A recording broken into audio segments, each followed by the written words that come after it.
You are hungry. Not the pleasant, anticipatory kind of hungry, where you've been looking forward to dinner, and it smells incredible, and you're just waiting for it to be ready. Not even the moderately unpleasant hungry of having skipped lunch because your day got away from you. This is a different kind of hungry entirely. The specific, grinding, background noise kind of hungry that has been present for so long that you've almost stopped noticing it, except that you haven't, because it's been 3 days since you had a proper meal, and your body is making its displeasure known in increasingly insistent terms. It is February in rural England, approximately 1260. You are a peasant, a villain on a manor, somewhere in the Midlands, which means you have land, which means you have food security by the standards of your era, which means your situation is considerably better than a lot of people, and still involves being quite hungry in February, because February is what we historians might technically call the bad time. The bad time comes every year, approximately between January and April, when the previous year's harvest is running low. The New Year's harvest is months away. The root vegetables that you stored in autumn are either gone or have developed the specific personality of something that has been in a root cellar for 4 months, and the dried peas that make up a significant portion of your winter diet have begun to taste like small, enthusiastic pieces of cardboard. This is the medieval food situation, and it is, in a word, complicated. Here is the thing that most people get wrong about medieval food. The problem wasn't always that it was disgusting. The problem was that it was inconsistent, that in the same civilization, in the same century, sometimes in the same town, you could find food of extraordinary sophistication and food of barely survivable monotony existing in parallel. Divided not by geography or period, but by social class and season and the specific lottery of whether this year's weather had cooperated or decided to make everyone's life significantly worse. The medieval world produced the subtlety, the elaborate sugar paste sculpture that decorated aristocratic banquets. It also produced the peasant's perpetual pottage, the never quite finished pot of grain and vegetables that sat over the fire for weeks at a stretch, being added to and subtracted from with the specific creative resignation of someone who is making the best of a situation they had no hand in creating. This video is the full story of medieval food. Not just the bad parts, though there are some genuinely impressive bad parts, and not just the good parts, though there are some genuinely impressive good parts. The full picture of what people ate, why they ate it, how it was prepared, what it tasted like, and the specific ways in which the food of the Middle Ages was shaped by everything from theology to geography to the specific chemical properties of preservation methods that wouldn't be fully understood for another 6 centuries. Let's eat. Chapter 1. The pottage problem.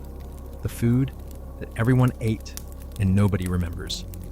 The most important food in medieval Europe was not bread, it was not meat, it was not any of the things that appear in the romantic medieval feast imaginations of popular culture. It was pottage.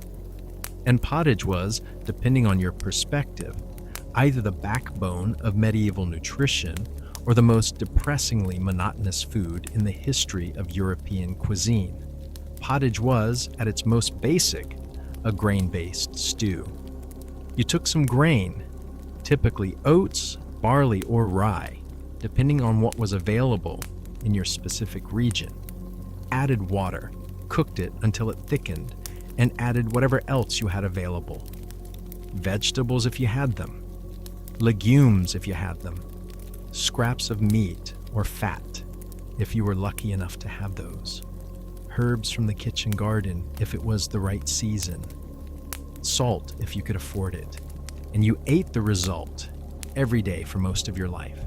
The specific consistency of pottage ranged from thick to liquid, depending on the available grain and the specific needs of the meal. Thick pottage was essentially what we would call porridge, substantial enough to sustain physical labor, nutritionally adequate if you had access to a reasonable range of additions, and about as exciting as eating wallpaper paste with aspirations. Thin pottage approached what we would now call broth, useful for when you were ill, or for the days at the end of winter when the grain supply was running low and you were stretching what remained as far as it would go. The medieval cook's relationship with the pottage pot deserves specific attention because it represents a fundamentally different relationship with food preparation than anything modern people experience. The pot didn't start fresh every day. In a peasant household with limited fuel and limited time, the pottage pot was a continuous project, an ongoing food that was added to, subtracted from, and modified over days or weeks at a time, never fully emptied, never fully started fresh. This practice, which food historians call perpetual stew, had specific consequences for the food's character. The base of the pottage accumulated flavor over time as ingredients were added and removed. The grain starches broke down progressively, creating a specific thick consistency. The microbial situation in a pot of warm protein and starch-containing liquid that was never fully emptied and was kept at the moderate temperatures of a medieval hearth was, let's say, interesting. Boiling it regularly kept the most dangerous organisms at bay. The specific background population of organisms that survived regular boiling contributed their own character to the flavor profile. Medieval people were not unaware that their pottage tasted of something accumulated. They were largely unbothered by this because the alternative was no pottage, and no pottage was considerably worse. The specific ingredients that went into pottage varied enormously by season and social class, creating a spectrum of pottage experience that ranged from the genuinely adequate to the actively desperate. In good seasons, a peasant pottage might contain barley, dried peas, onions, leeks, cabbage, and turnips, a nutritionally reasonable combination that would keep a working person functional, if not exactly enthusiastic about dinner. In bad seasons, it might contain primarily oats and water, with whatever scraps of vegetables could be found, and possibly nothing else. This was the food that kept people alive through the lean months, and it performed that function with grim efficiency. The specific vegetables available for pottage were not the rainbow of produce that modern people consider normal. The medieval vegetable garden was dominated by a small number of species: onions, leeks, garlic, cabbages, turnips, parsnips, peas, and beans.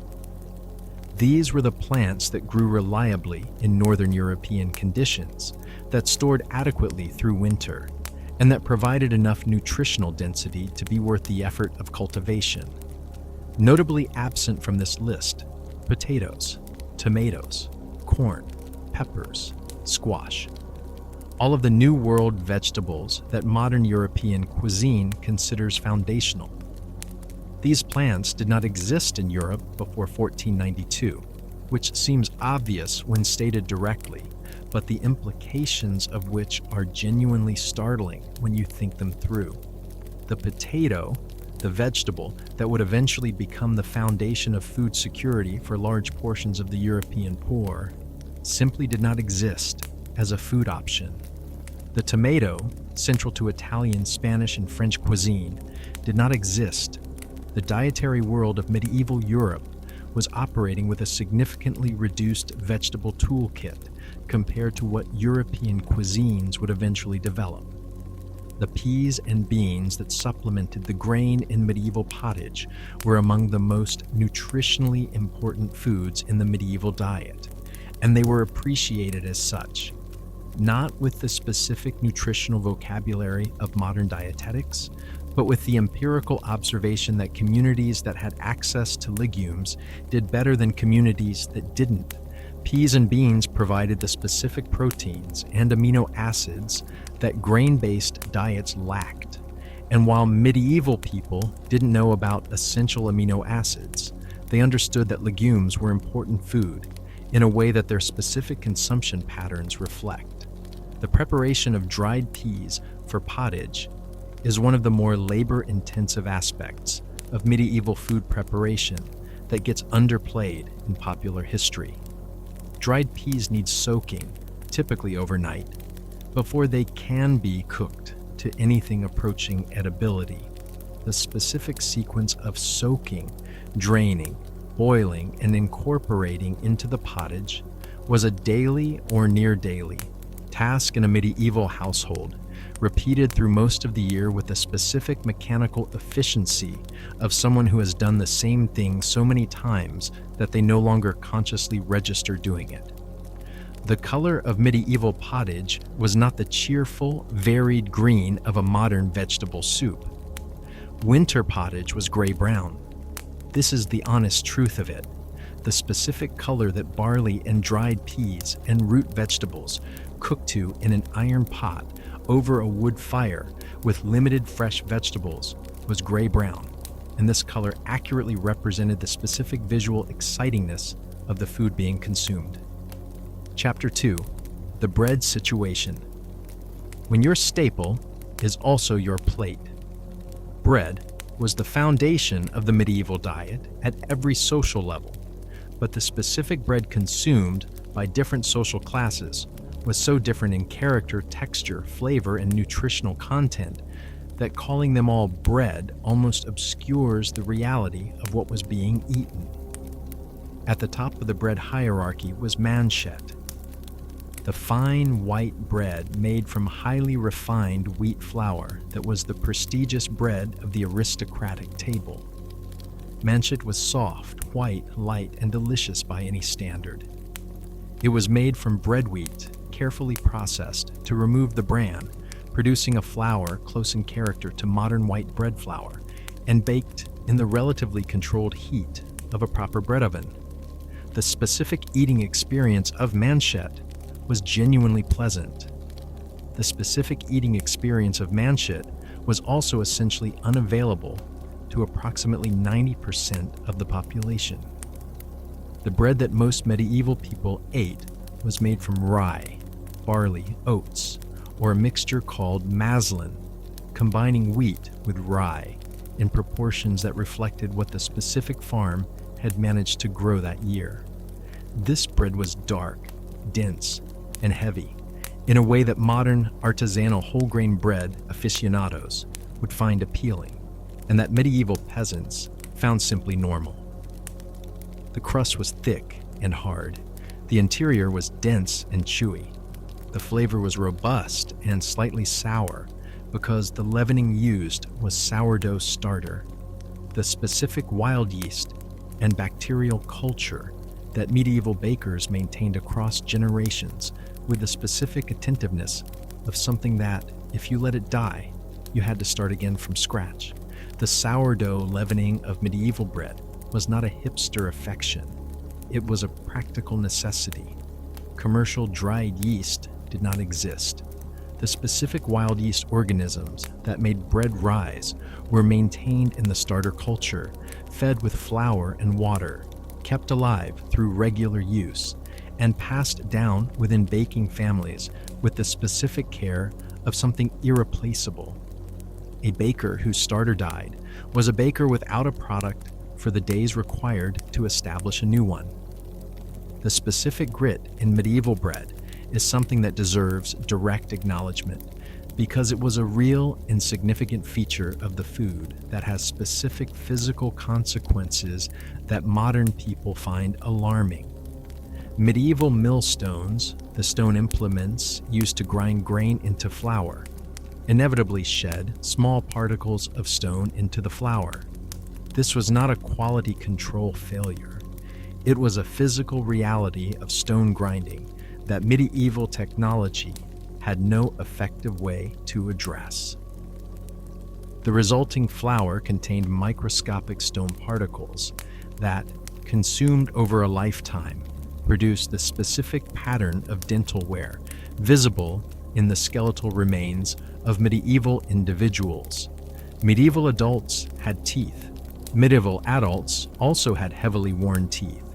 The specific flat-topped, ground-down dental surfaces that tell archaeologists immediately that they are looking at someone who ate a lot of gritty bread over a long period. The toothwear was so characteristic and so consistent that it functions as a reliable indicator of adult consumption of milled grain throughout the medieval period and earlier. The bread oven itself was a significant piece of infrastructure that most peasant households did not individually own. The communal village oven, typically owned by the lord of the manor or by a professional baker, was the facility where most bread was baked, with specific fees charged for its use. The economics of this arrangement varied by location and period, but the basic structure was the same. You brought your dough, you paid for the oven time, and you took your bread away baked. The manshed of the aristocratic table, beyond its role as food, served a specific function that the modern table has entirely lost. It served as a plate. The trencher, a thick slice of old bread, several days stale, used as a base on which other foods were placed, was the medieval substitute for the ceramic or wooden plates that most people couldn't afford. The trencher absorbed the sauces and juices of the foods placed on it, and after the meal was either eaten by the trencher holder, given to servants, or distributed to the poor as alms. This was not perceived as unhygienic or degraded. It was simply practical, and the specific flavor of a trencher that had absorbed the juices of a roasted meat with spiced sauce was actually an improvement on its baseline flavor. The trencher system also had the specific advantage of requiring no washing up, which in a medieval household with limited access to hot water and soap was a non-trivial consideration. The unleavened bread that appeared in specific contexts, flatbreads, oatcakes, the specific preparations of grain that didn't require rising, was the emergency or regional option that circumstances sometimes dictated. In regions where wheat and rye didn't grow reliably, oatcakes were the bread. In seasons when the sourdough starter had died, or when the household was moving and couldn't maintain a proper culture, flatbreads filled the gap. They were nutritionally adequate. They were not bread in the fullest sense of what medieval bread culture aspired to.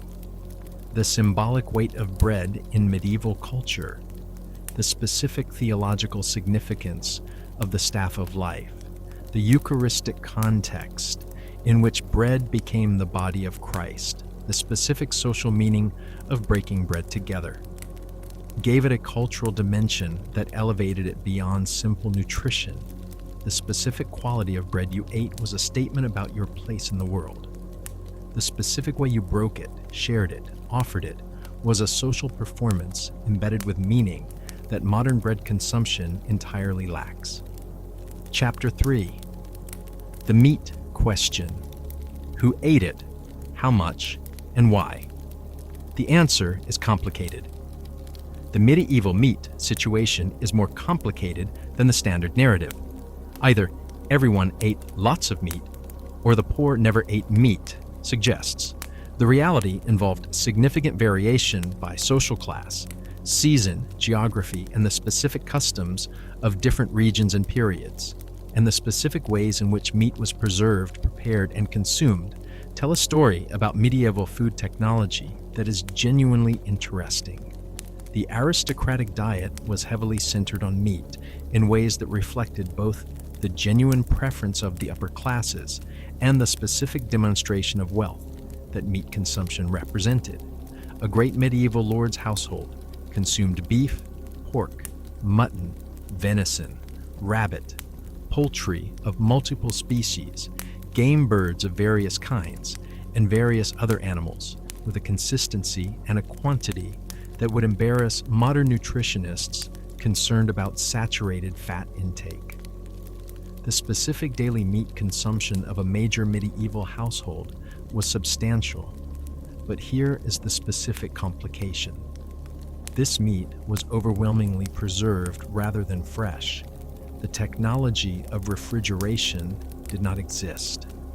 The window of freshness for a dead animal in warm weather was measured in hours rather than days.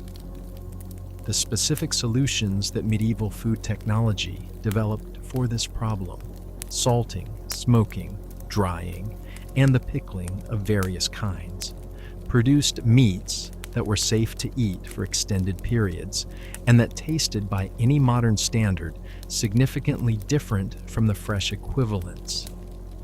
Salt meat, the primary preserved meat of the medieval world, was produced by packing pieces of meat in large quantities of salt, which drew moisture from the tissue and created an environment hostile to the bacterial growth that caused spoilage.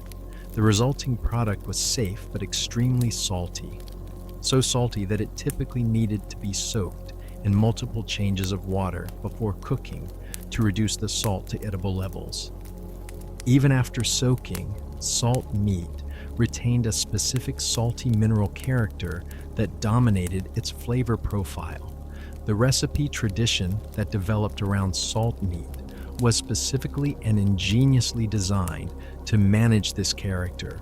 The strong spicing of medieval cuisine, which modern people often find excessive, was partly about masking the specific flavor of preserved meat with something more interesting. The ginger, the pepper, the cinnamon, the cloves, these were not added because medieval people liked things hot for its own sake. They were added because the alternative was tasting primarily the salt. The smoking of meat, exposing it to the specific antiseptic properties of wood smoke while drying it simultaneously, produced a different preserved product with its own specific flavor character. Smoked meats retain the specific woody, complex flavor compounds that smoke introduced, layered over whatever the underlying meat tasted like. The specific woods used for smoking influenced the flavor. Different woods producing different aromatic compounds. And the specific choice of smoking wood was a genuine craft consideration in the production of preserved meat. The peasant relationship with meat was more variable than the aristocratic one. The specific legal structures of medieval European society, the hunting laws that reserved game animals for the aristocracy, the specific obligations that determined what a peasant could and couldn't do with the animals on the manor, meant that most peasants had limited access to the categories of meat that aristocratic culture consumed most heavily. What peasants did have access to in most circumstances was the specific category of subsidiary animals, pigs, chickens, geese, and various small animals that didn't fall under the hunting laws. The pig was perhaps the most important of these because the pig was an extraordinarily efficient converter of food waste, and forage into protein and fat could be maintained on minimal investment and provided a comprehensive range of food products when slaughtered in autumn. The autumn pig slaughter was one of the major events of the peasant agricultural calendar, not just practically, but socially and emotionally. The pig that had been kept through the summer and fattened on the autumn mast, the fallen acorns and beech nuts that pigs were turned into the forest to eat in October and November, represented the household's insurance policy for the winter. Slaughtered at the beginning of the cold months when the temperatures could aid preservation, butchered carefully to maximize every usable part of the animal, and preserved through every available method, the pig became the primary meat supply for the household through the winter and spring. No part of the pig was wasted. The lard went for cooking fat and for preservation of other foods. The blood went into black puddings. The specific mixture of blood, fat, and grain cooked in a casing that has survived into the modern British breakfast with its character substantially unchanged. The head was boiled for the specific protein-rich broth, and the head meat that could be incorporated into various preparations. The intestines became the casings for sausages. The trotters were cooked. The ears were cooked. The specific economic pressure of a family trying to maximize the value of a significant food resource produced a comprehensive approach to animal butchery that modern whole animal cooking advocates are only rediscovering. The sausage was one of the medieval world's most creative responses to the problem of using every part of the animal while also creating something palatable. The specific combination of ground meat, including the parts of the animal least suitable for other preparations, with fat, salt, and spices, encased in intestine and cooked, produced a food that was nutritionally adequate, reasonably flavorful, and surprisingly long-keeping if smoked or dried after production. Medieval sausage was not the specific product of any one tradition. It was a food that developed independently across multiple medieval cultures as an answer to the same problem of animal utilization.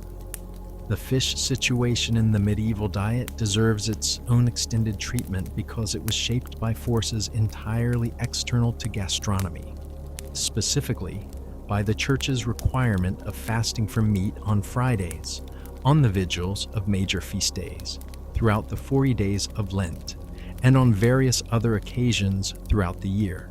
The cumulative effect of these fasting requirements was that medieval people, at least those who followed the Church's rules, which was most people, most of the time, were supposed to abstain from meat for approximately 100 to 150 days per year.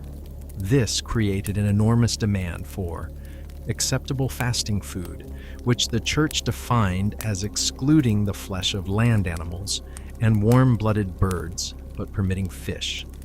The medieval Church's definition of fish was, by the standards of modern zoology, creative to say the least. Beavers, whose tails were regarded as fish-like because they were covered in scales and lived in water, were classified as fish for fasting purposes. Puffins and barnacle geese, based on the specific medieval belief that barnacle geese hatched from barnacles and therefore weren't born of land animals in the usual way, were classified as acceptable fasting food.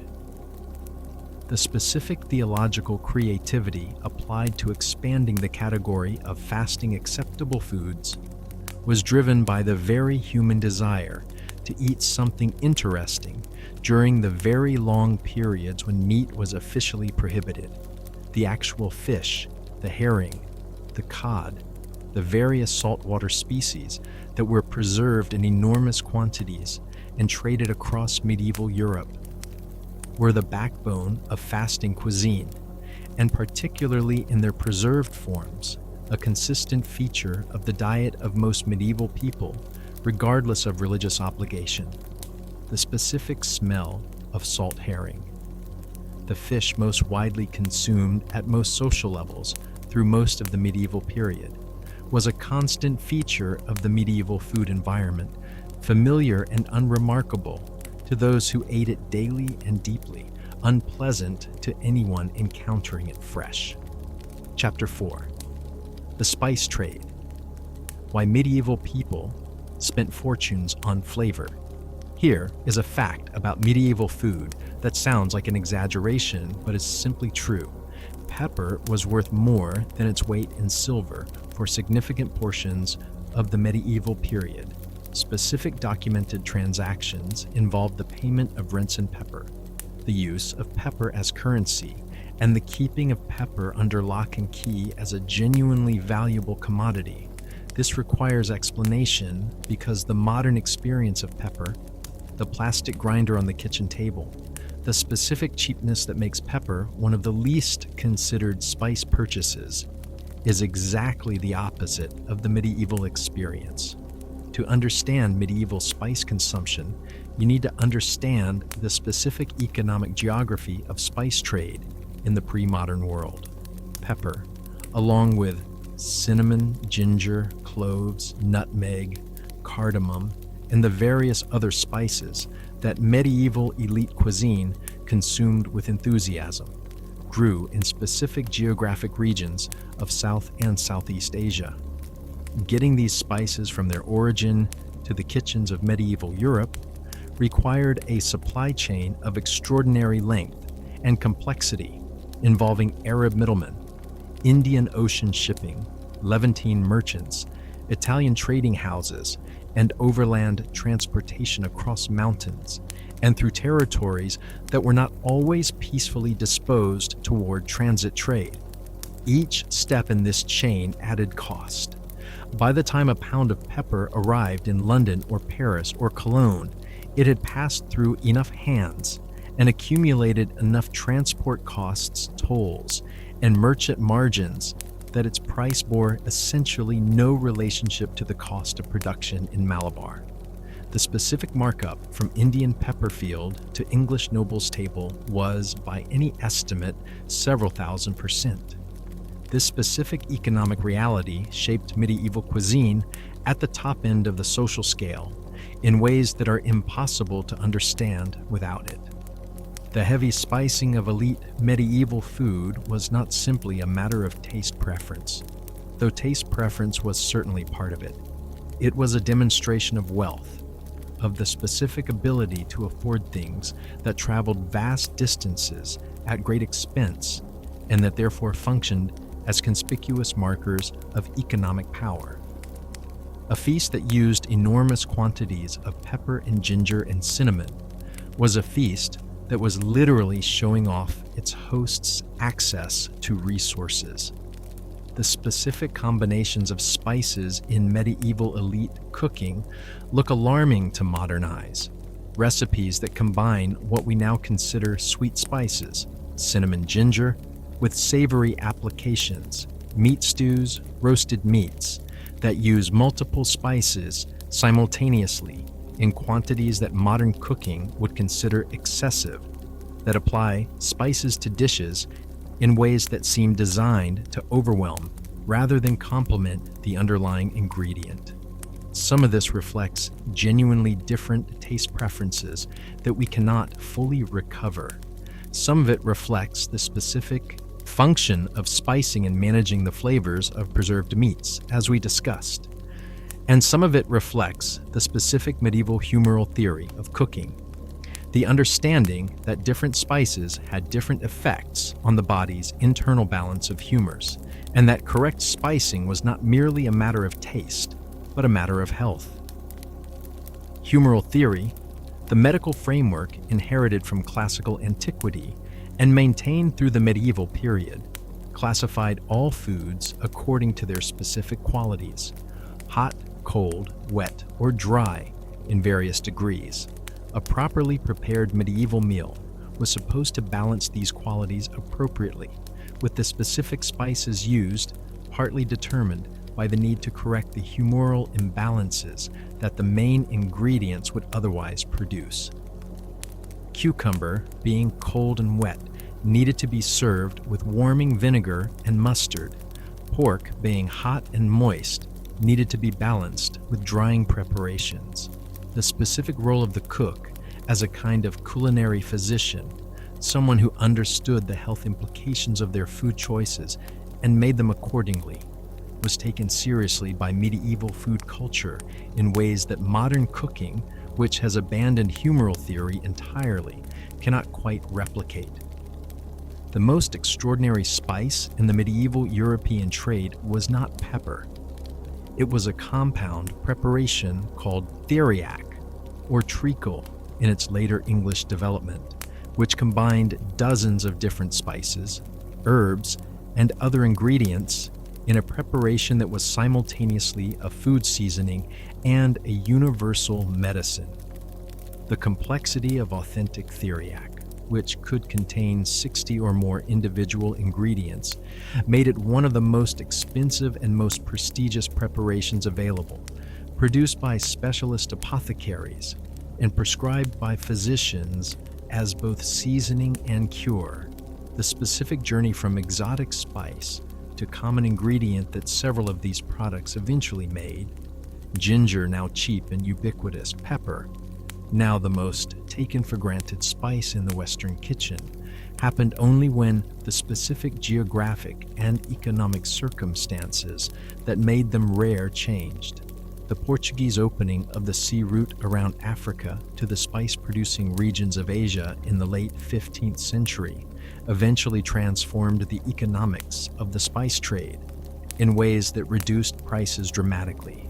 The medieval world that spent fortunes on pepper was not a world of foolish extravagance. It was a world operating within specific economic constraints that made pepper worth spending a fortune on. Chapter 5. The Feast and the Famine. The Medieval Food Calendar. Medieval eating was not the consistent, year-round relationship with food that modern people take for granted. It was profoundly seasonal, bounded by the specific rhythms of the agricultural year and the specific requirements of the church calendar, in ways that created a food experience radically different from the modern expectation of consistent access to whatever you want whenever you want it. The agricultural year began its food cycle with planting in spring and ended it with harvest in autumn, with the specific period between harvest and spring planting representing the challenge of making stored food last until new food became available. The mathematics of this challenge were not comfortable. The stored grain, dried legumes, and preserved meats needed to sustain a family or a community from approximately November through April, and the specific uncertainties of harvest quantity, storage quality, and family size meant that the margin between adequate and insufficient was frequently narrower than anyone was comfortable with. The February-March period, when the previous year's stores were at their lowest and the New Year's food was months away, was the hardest part of the annual food cycle in most of medieval Europe, and the specific consequences of this regular food stress were visible in medieval population health patterns. The specific nutritional deficiencies of late winter, lower vitamin content in stored vegetables, reduced protein availability when meat stores were exhausted, the specific caloric deficit of insufficient food affected the populations that experienced them repeatedly across a lifetime, contributing to the specific pattern of medieval health that skeletal analysis reveals. The feast days of the church calendar provided a specific counterpoint to this background pattern of food stress. The 48 major feast days of the medieval church year, Christmas, Easter, Pentecost, and the dozens of saints' days that dotted the calendar, were occasions for specific special food. Not always elaborate or expensive special food, but something that marked the day as different from the surrounding ordinary days. A piece of meat when meat was not normally available. A dish made with eggs and butter when the Lenten prohibition on these was lifted. The specific sweetness of a honey cake that was not part of everyday eating. The feast-fast cycle of the medieval church calendar created a specific rhythm of anticipation and release that structured the food experience of the entire year. The 40 days of Lent, during which meat, dairy, and eggs were prohibited, were followed by the specific celebration of Easter, at which point all the prohibited foods returned simultaneously in an explosion of caloric richness that medieval people experienced as genuinely wonderful. The specific pleasure of the Easter feast was partly about the food and partly about the ending of a period of deliberate restriction, and these two pleasures reinforced each other in ways that made the feast more meaningful than any particular food item would be in isolation. Christmas was the other great feast in the food calendar in its specific character. The feast coming in the depths of winter, when food was otherwise most limited, gave it a particular intensity. The specific Christmas feast foods of different medieval regions and periods varied enormously, but the principle was consistent.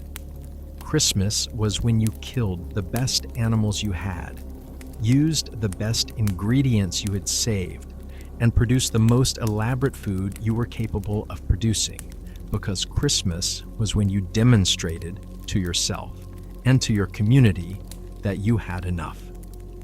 Enough was a meaningful concept in a world where enough was not guaranteed.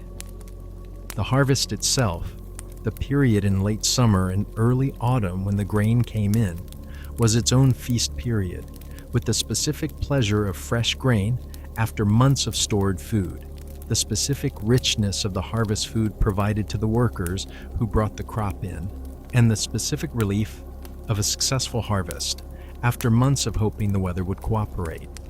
Harvest failure, the specific disaster of a bad year's weather producing an inadequate crop, was one of the defining catastrophes of medieval life, producing the specific food crises that periodically devastated medieval populations. The famine years of medieval European history were not rare anomalies in an otherwise comfortable food situation. They were recurring events, separated by intervals of years rather than generations, that periodically reset the food security baseline of communities that had built up their resources during the good years. The Great Famine of 1315 to 1322, which affected most of Northern Europe, following a series of disastrously wet summers that produced inadequate harvests, killed between 10 and 25% of the population in the affected regions. It was not the only such event. It was the largest and most extensively documented in the medieval record. The specific food consumed during famine years is documented in chronicles and records that describe the desperation of populations that had exhausted their normal food supplies. People ate grass, tree bark, and various other non-foods that their bodies could not properly digest, and that provided inadequate nutrition even when consumed in quantity. People ate seed grain, the specific reserve intended for the next year's planting, sacrificing future food security for present survival. People ate animals that were normally kept for their products, the dairy cow, the laying hen, that represented long-term food sources more valuable than the immediate meat they provided, the specific diseases that accompanied famine, the ergot poisoning of grain that had grown in the specific wet conditions that damaged harvests, the weakened immune resistance that made populations susceptible to infections they would normally have survived, the specific gastrointestinal consequences of eating non-food materials compounded the direct effects of inadequate calories in ways that the mortality figures only partially capture. This is the specific context in which the medieval food experience must be understood. The feast was meaningful because the famine was real. The pleasure of plenty was real precisely because the reality of want was equally real and more frequent. Chapter 6. The kitchen, where the magic and the horror happen. The medieval kitchen was not the kitchen. It was an entire production facility, a complex workspace that bore more relationship to a small-scale factory than to the domestic cooking space of modern imagination. And the specific conditions within it were a combination of impressive efficiency and genuine physical danger. In a great aristocratic household, the kitchen was a large, purpose-built space dominated by an enormous central hearth, sometimes multiple hearths, over which the serious business of cooking took place. The specific heat of these fireplaces was intense enough that kitchen workers routinely wore linen cloths soaked in water over their faces when working close to the fire, and the specific pattern of burns and heat-related injuries among medieval kitchen workers was consistent enough to be well documented in the sources. The spit roasting of meat over an open fire, one of the primary cooking methods of the medieval period, and the one most romanticized in popular imagination, was genuinely effective at producing delicious food, but it required continuous human attention in the form of the turnspit, who spent hours slowly rotating the spit to ensure even cooking. The turnspit dog, a specific small breed developed for the purpose of running in a wheel that mechanically rotated the spit, was the medieval solution to the specific tedium of manual spit turning, though the specific experience of being a turnspit dog was presumably not one that the dog found particularly rewarding. The fires burning in a kitchen used primarily wood as fuel, and the specific management of wood fires for cooking required different skills than the modern management of gas or electric heat. Wood fires don't have a dial that controls their temperature. They have specific behaviors depending on the type of wood, the dryness of the wood, the way the fire is built, and the specific stage the fire is at in its burn cycle. All things that experienced medieval cooks managed by long habit and the specific sensory assessment of a fire they knew how to read. The specific implements of the medieval kitchen tell a story about the food production challenges they were designed to address. The large cauldron, suspended over the fire from an iron pot hook adjustable in height to control the intensity of the heat, was the primary vessel for boiling and stewing, and its size reflected the quantities of food being produced. In a great household kitchen, cauldrons of several hundred liters capacity were not unusual, producing the specific amounts of pottage, sauces, and boiled preparations that feeding hundreds of people daily required. The mortar and pestle, a piece of kitchen equipment so fundamental that it appears in virtually every description of medieval kitchen equipment, was the specific technology for the grinding and pounding that medieval cooking required at almost every stage. Spices needed to be ground. Almonds needed to be blanched, skinned, and ground for almond milk. Meat needed to be pounded for certain preparations. The specific labor of the mortar and pestle was constant and considerable, and the specific sounds of medieval kitchen work were dominated by it. Almond milk deserves specific attention because it was, in medieval elite cooking, one of the most important and most versatile ingredients, more important and more versatile than cow's milk, which seems counterintuitive from a modern perspective. The explanation lies in the fasting requirements we discussed earlier. Cow's milk was prohibited during Lent and other fast days, while almond milk, made by grinding blanched almonds, mixing them with water and straining the resulting liquid, was a permitted substitute. The development of almond milk as a major cooking ingredient was specifically driven by the need for a dairy substitute during fasting periods, and the culinary traditions that developed around its use were extensive. Medieval almond milk was used in exactly the ways that modern oat milk or almond milk is used. As a liquid for cooking, as a base for sauces, as a drink.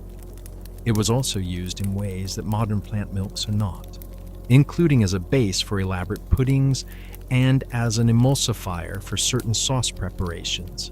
The specific culinary technology of medieval almond milk cooking was sophisticated enough to produce results that rivaled what fresh dairy could achieve, which is a specific tribute to the creative problem solving that the constraint of fasting requirements generated. The specific hazards of the medieval kitchen extended beyond burns.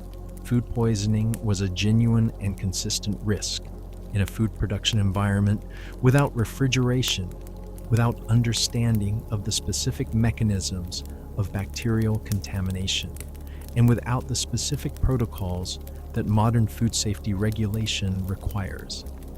The specific conditions of a medieval kitchen, the consistent warmth from the fire, the protein-rich food materials at various stages of preparation, the limited ability to rapidly cool cooked food, created excellent conditions for bacterial growth in cooked food that was held for any period before service. Medieval food safety protocols existed, but were based on sensory assessment. Does it smell bad? Does it taste bad? Rather than the specific understanding of microbial contamination that modern food safety science provides.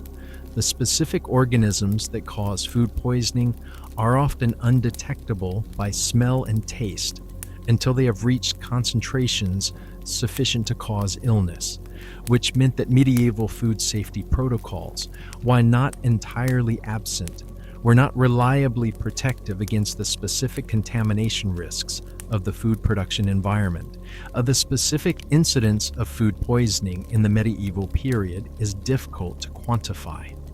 Medieval medical records don't use the specific terminology of modern food safety, and the symptoms of food poisoning overlap with those of various other gastrointestinal conditions. But the specific conditions of medieval food production make it essentially certain that food poisoning was common, and the specific pattern of mortality from gastrointestinal causes in medieval populations reflects this. Chapter 7. The aristocratic table. When medieval food was actually incredible, let's talk about the good stuff, because here is the truth that the medieval food was terrible narrative consistently underplays. For the small percentage of medieval people who had access to the full resources of the aristocratic kitchen, medieval food was genuinely excellent. Not medieval food excellent by the standards of a world without refrigeration, actually excellent by standards that hold up. You're attending a feast in the household of a great English lord. The year is 1380. The setting is a great hall, a large high-ceilinged space designed specifically for the communal eating that was both practical necessity and social performance in the great medieval household. The fire at the end of the hall provides warmth and light. The trestle tables are covered with white linen. The silver plate that marks the Lord's table gleams. What arrives from the kitchen is extraordinary. The first course might include a sautelty, one of those elaborate sugar paste or pastry constructions we mentioned, announcing the theme of the feast. Behind it come the actual food. Perhaps a Lombardy of fish, a complex preparation of various fish species cooked together with spices and dried fruit in the specific sweet-sour combination that medieval palatial cooking favored. Perhaps a blancmange, not the bland modern dessert that has retained the name while losing almost everything that made the original interesting, but a genuine preparation of shredded chicken breast cooked with rice, almond milk, sugar, and rosewater into a rich, complex, beautifully textured dish. The blancmange is worth dwelling on as a specific example of medieval culinary sophistication, because the gap between the medieval original and the modern version that bears its name represents one of the clearest examples of how completely medieval food culture has been lost and misrepresented. The medieval blancmange, white food, was a prestigious dish specifically because its white color represented the purity of the finest ingredients: white chicken breast, white rice, white almond milk, white sugar. The color was a statement. The specific combination of savory protein with sweet and aromatic additions produced a flavor that modern cooks who have reconstructed it consistently describe as genuinely delicious. The sauces of medieval elite cooking were among the most sophisticated aspects of the tradition.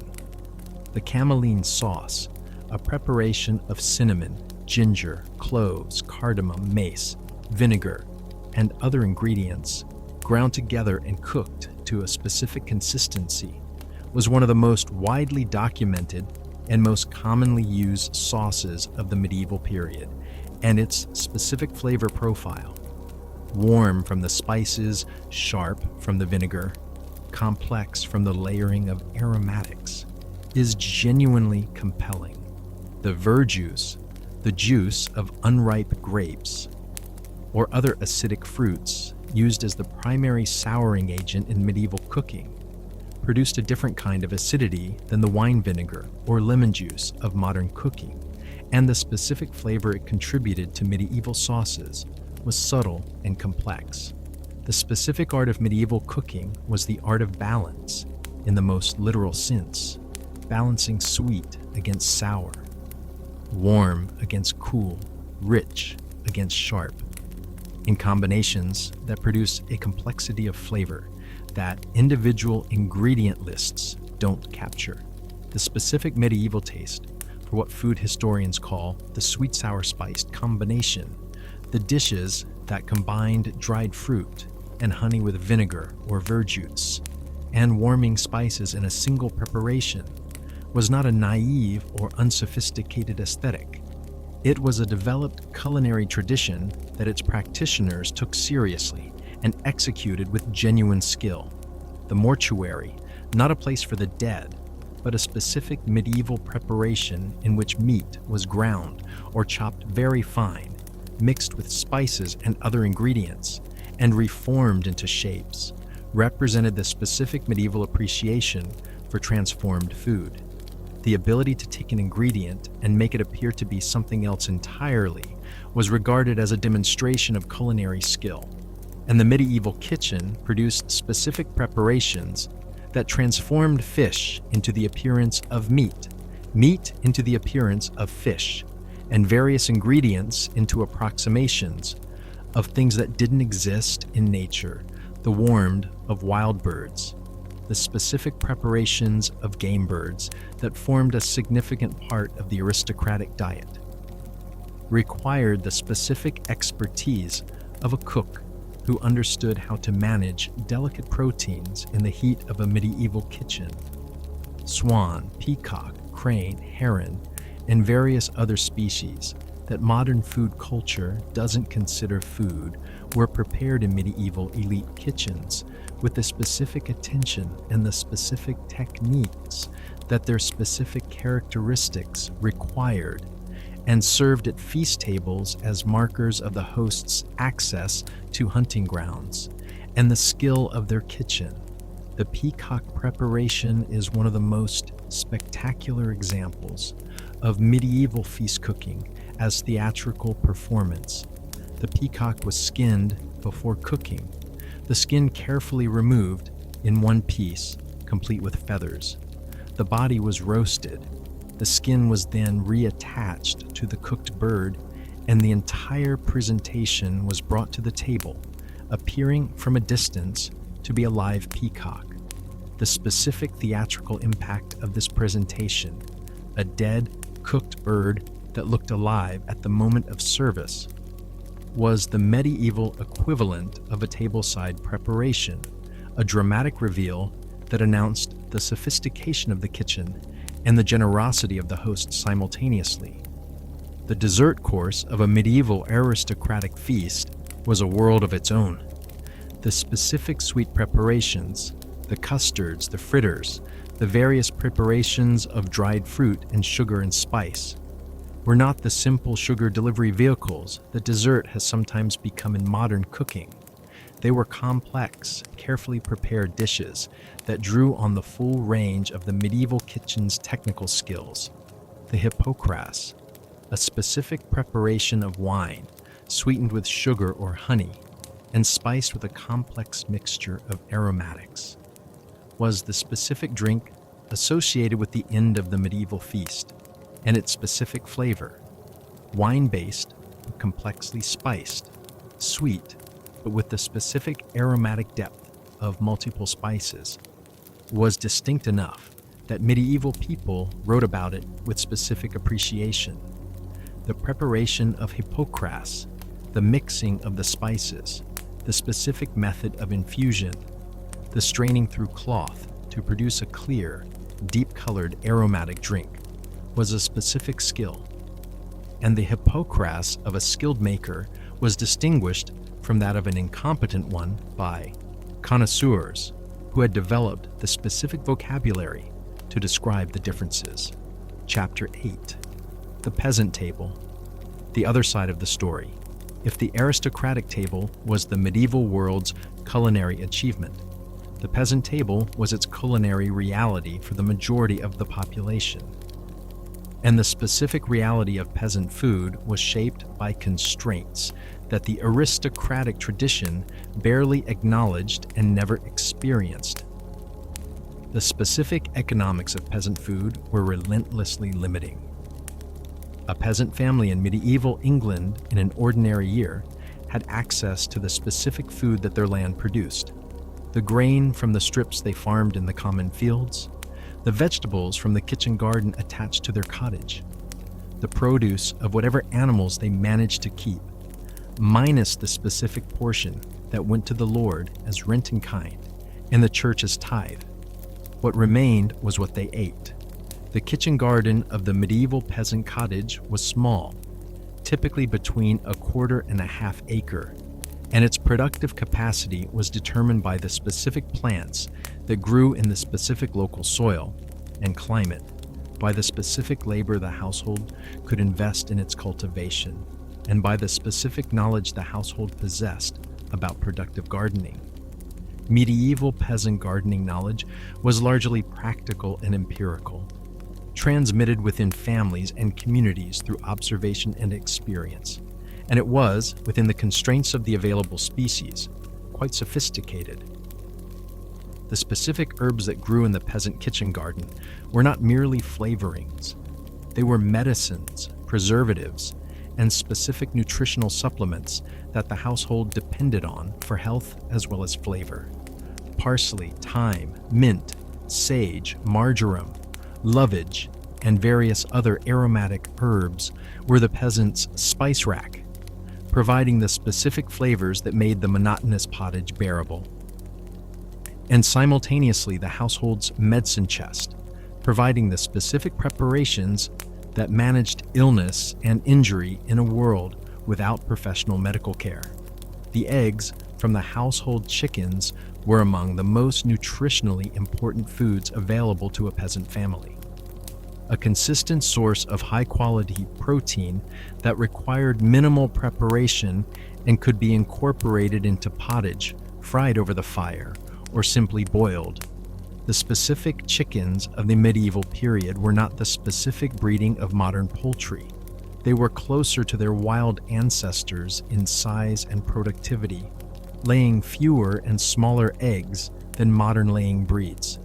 But the eggs they produced were nutritionally equivalent and were highly valued. The dairy products available to peasant households that kept cows or goats, milk, butter, and cheese were similarly important, but their availability was seasonal and limited by the specific biology of dairy animals that weren't kept through winter in the same productivity as in summer. The specific practice of cheesemaking, preserving the nutritional value of milk in a form that kept through winter, was one of the most important food preservation technologies available to peasant households, and the specific cheeses produced in different regions of medieval Europe reflected the specific milk sources, the specific bacterial cultures, and the specific production techniques of each locality. The specific diet of the medieval peasant was, on the nutritional evidence, not adequate by the standards of modern nutritional science. The specific deficiencies, insufficient vitamin C in winter and early spring, insufficient protein in lean years, insufficient caloric density during heavy labor seasons, show up in the skeletal records of medieval populations as specific patterns of growth disruption, of dental disease, and of the specific markers of chronic nutritional stress. But it was not the specific diet of people who had given up on food quality. It was the specific diet of people working creatively within serious constraints to make their food as good as it could be, to add the specific herbs that made the pottage interesting, to make the best cheese the milk allowed, to celebrate the feast days with the specific special foods that the church year designated as occasions for something better than the daily norm. The specific creativity of peasant food culture. The techniques for making limited ingredients work harder, for preserving the specific nutrients of seasonal foods through winter, for making the specific flavors of simple ingredients more interesting, was a genuine culinary tradition that the written record of the medieval period almost entirely ignores, because the written record was produced by and for the literate elite, who had no particular interest in documenting the food practices of the people who served them. Chapter 9. Preservation. The medieval arms race against spoilage. The most impressive and most underappreciated aspect of medieval food culture was not the feast, it was the specific technology of food preservation, the accumulated knowledge on technique for keeping food safe and nutritionally adequate through the seasons when fresh food was unavailable. That allowed medieval communities to survive the gap between harvest and the next harvest. Salt was the most important and most fundamental preservation technology. The specific chemistry of salt preservation is straightforward. Salt draws moisture from food through osmosis, reducing the water activity of the food to levels that prevent the growth of most spoilage organisms. In sufficient concentrations, salt creates an environment in which bacterial growth is effectively impossible, allowing food to be stored indefinitely without refrigeration. The medieval salt industry was accordingly enormous and enormously important. Salt was produced by evaporating seawater in salt pans along coastlines. The specific salt pan operations of the Bay of Biscay, of the English coast, of the Mediterranean were major industrial operations by medieval standards. And by mining rock salt from underground deposits in regions like Cheshire, in England, and various locations across Central Europe.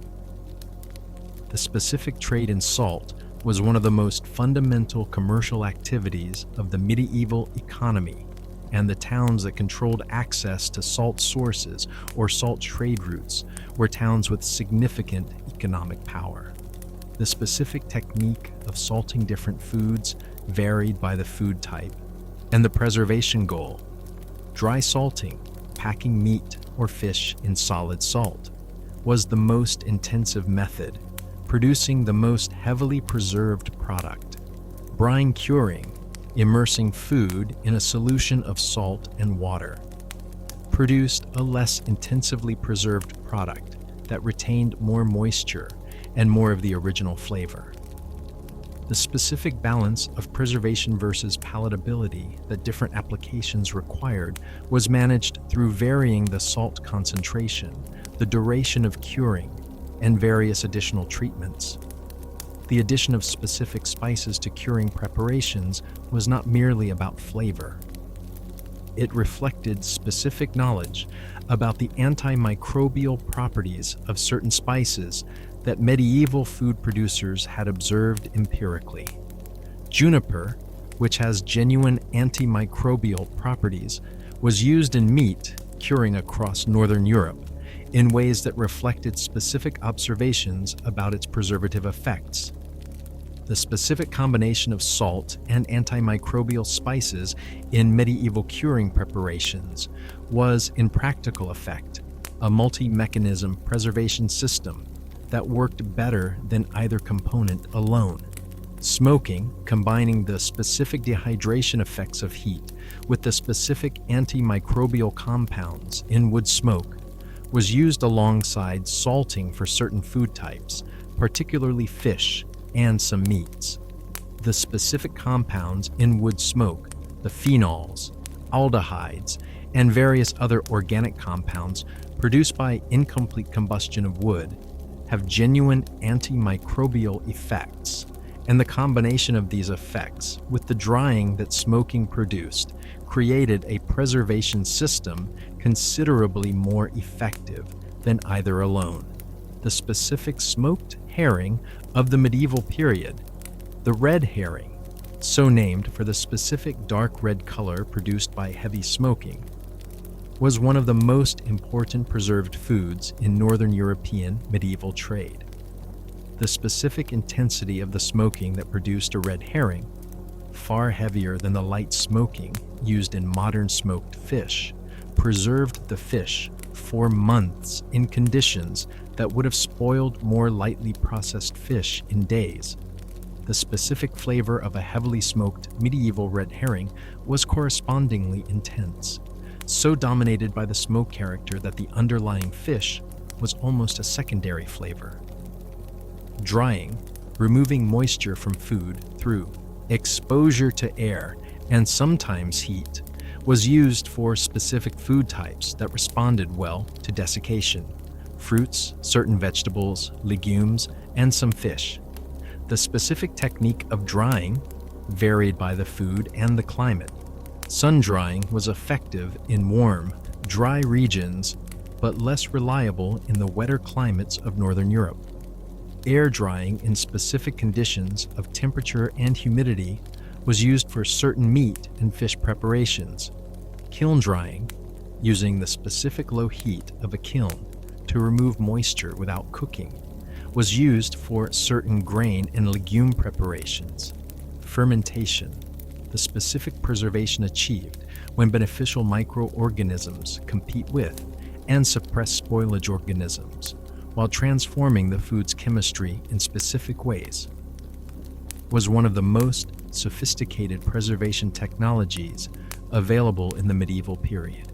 Even though medieval food producers didn't understand the specific microbiology of what was happening, they understood the outcomes, that certain specific conditions produced foods that kept well and tasted specific ways, and that replicating those conditions reliably required specific knowledge. The sauerkraut tradition, the specific lacto-fermentation of cabbage that preserved it through winter while adding beneficial bacterial cultures and producing a characteristic sour flavor, was practiced across much of Northern and Central Europe with the specific knowledge that it worked, if not the specific understanding of why.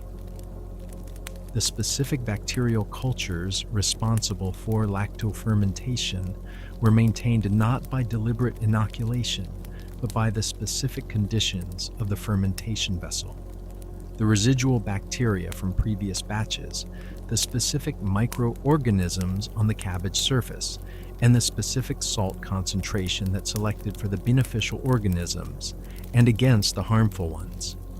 The specific cheeses of the medieval period were similarly the products of fermentation technology applied with specific empirical knowledge. The specific bacterial and fungal cultures that produce different cheese types were not consciously selected or maintained in the way that modern cheesemakers cultivate specific starter cultures.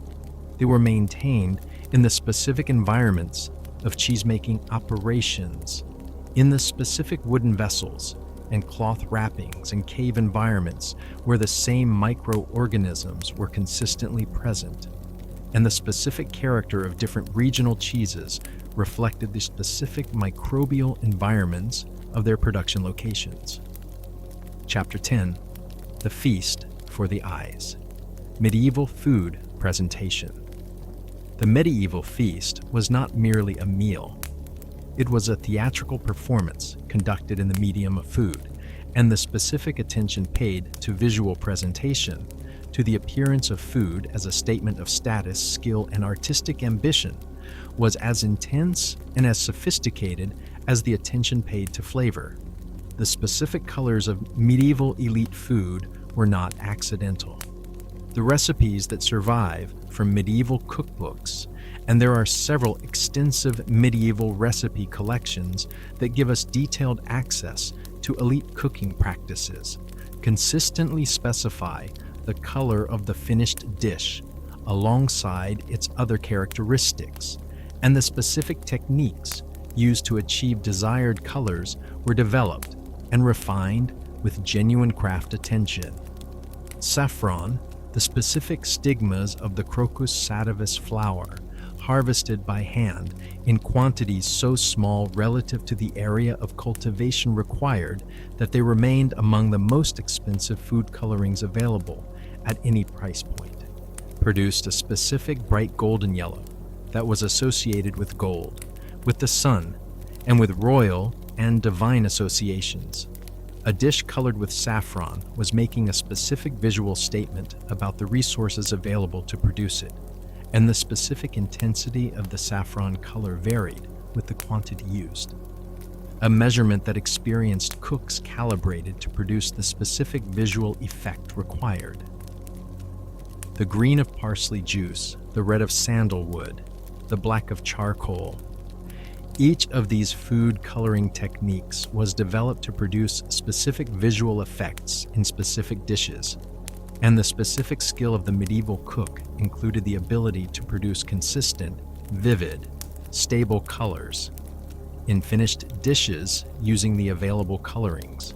The specific challenge was that plant-based colorings could be fugitive, fading in heat or changing color in the presence of acids or alkalis, and managing these specific chemical behaviors required the empirical knowledge of what worked and what didn't. The specific technique of gilding, applying genuine gold leaf to food surfaces, was used for specific preparations intended for the highest status presentations. The gold leaf used for food gilding was genuine gold, hammered to extraordinary thinness by specialists, and applied to food surfaces using egg white as an adhesive.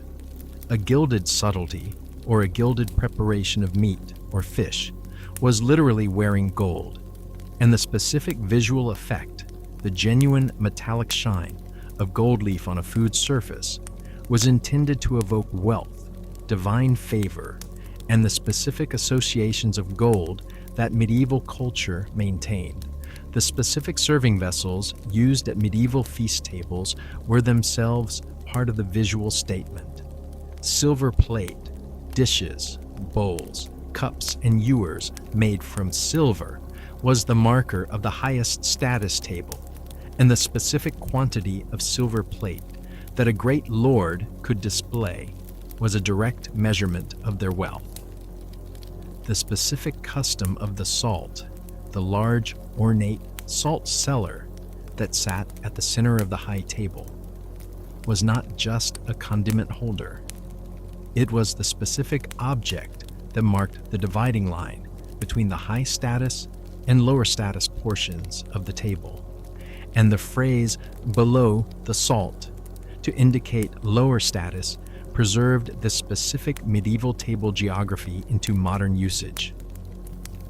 The pantry and the buttery, the specific rooms dedicated to the management of bread and drink respectively, were organizational systems that managed the specific logistics of getting the right food and drink to the right place at the right time in a great household's feast.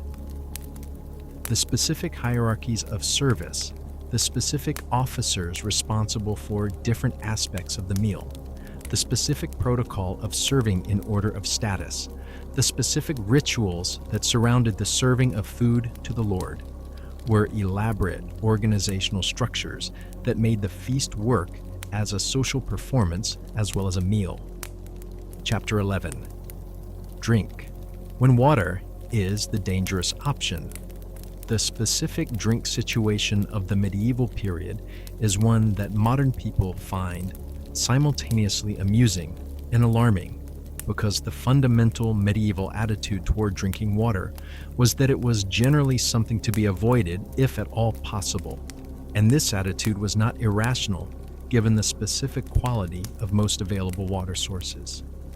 We have already discussed the contamination issues with medieval water in other contexts, but the specific response that medieval culture developed to this problem.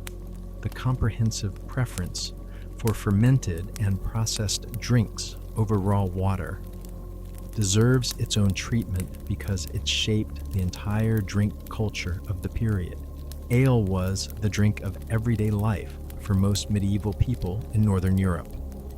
Not the specifically flavored, carefully crafted ale of modern craft brewing, but a specific, relatively quickly brewed, relatively lightly fermented beverage that was consumed in enormous quantities, precisely because it was safer than the available water. The specific alcohol content of everyday medieval ale was low enough that children drank it, that it was consumed through the workday, and that consuming it in the quantities that medieval people did wouldn't have produced the specific impairment that modern people associate with drinking alcohol. The specific brewing of ale in the medieval period was, as we have noted, primarily a female occupation. The alewife, who brewed for her household and for sale to the community, was a consistent figure in medieval English economic life, and the specific skills of ale brewing were transmitted through female lineages and communities. The specific regulation of ale brewing, the assize of ale, which in England fixed prices and standards for commercial ale production, reflects how seriously the ale supply was taken as a matter of public concern. The quality of medieval ale varied enormously, and the specific mechanisms for managing this variation, the ale tasters who assess the quality of commercially produced ale, the specific penalties for adulterating or short measuring ale, reflect the specific consumer protection concerns of a community that depended on the drink for its hydration. Ale, that was sour, that was weak, that was adulterated with illegal additives. These were specific concerns that medieval ale regulation addressed with the specific seriousness of something that affected public health. Beer, and specifically, ale brewed with hops as a bittering and preserving agent, arrived in England from the continent in the late medieval period and was initially treated with considerable suspicion by a population that associated the unfamiliar bitter flavor with something potentially dangerous. The specific marketing challenge faced by hop-flavored beer in 15th century England was real. Contemporary sources describe significant resistance to the new drink, and the specific transitions from ale to beer as the dominant fermented grain drink of England happened gradually over the 15th and 16th centuries as the specific preservative advantages of hops became apparent. Wine was the specific prestige drink of the medieval period, the drink associated with the aristocracy, with the church through its sacramental use, and with the specific cultural values of refinement that the upper social strata cultivated. The specific wine trade of medieval Europe was extensive and economically important. The specific import of wine from Bordeaux into England was one of the primary commodities of medieval English foreign trade, and the specific economic relationship between English commercial interest and the wine-producing regions of France was a significant factor in the political relationships of the period. The specific quality of medieval wine, particularly the wine available to people below the very highest levels of society, was often considerably worse than modern wine, because the specific technology of wine stabilization, the addition of sulfur dioxide to prevent oxidation and bacterial growth, was not available, and the specific wine of the medieval period was therefore vulnerable to the specific deterioration that oxygen exposure and bacterial activity produce in unstabilized wine. Wine that had traveled long distances, been stored inadequately, or simply aged beyond its unstabilized stability was wine that tasted like vinegar, which is technically what it had become. The specific uses of vinegar in medieval cooking were partly a consequence of this specific wine quality problem. The enormous quantity of vinegar that appears in medieval elite cooking recipes reflects partly the specific availability of wine that had gone bad and been productively repurposed. The specific flavor that vinegar contributed to medieval sauces and preparations was genuinely functional.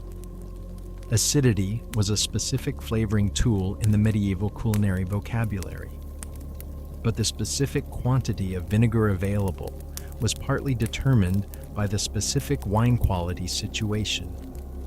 Mead, the fermented honey drink that represented the oldest fermented beverage tradition in many cultures, occupied a specific niche in the medieval drink hierarchy. As a sweetened, fermented beverage made from honey, mead was both more expensive than ale, because honey was expensive, and more associated with specific cultural and ceremonial contexts, the specific mead halls of the Anglo-Saxon tradition. The specific role of mead in wedding celebrations, the origin of the word honeymoon, relates to the specific medieval tradition of drinking mead for a month after a wedding, and the specific high-status associations that honey and its products carried. Chapter 12. The sugar. How the medieval world's most expensive ingredient became its most obsessive culinary project.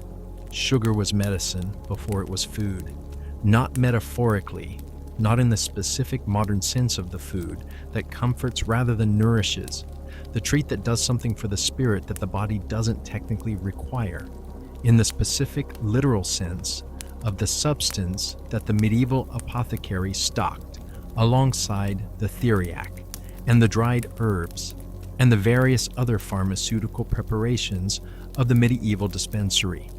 Sugar, sucrose, the crystallized extract of the sugar cane that had been cultivated in the Indian subcontinent and the Middle East for centuries before it reached Europe in meaningful quantities, arrived in the medieval European consciousness as a medical material before it arrived as a culinary one, and the specific medical framing of its initial adoption shaped the way it was used, valued, and understood for the first several centuries of its European presence.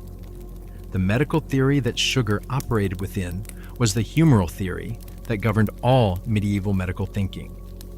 The specific framework of the hot, cold, wet, and dry qualities, whose balance the physician was attempting to maintain in the body, and whose disruption the physician was attempting to correct.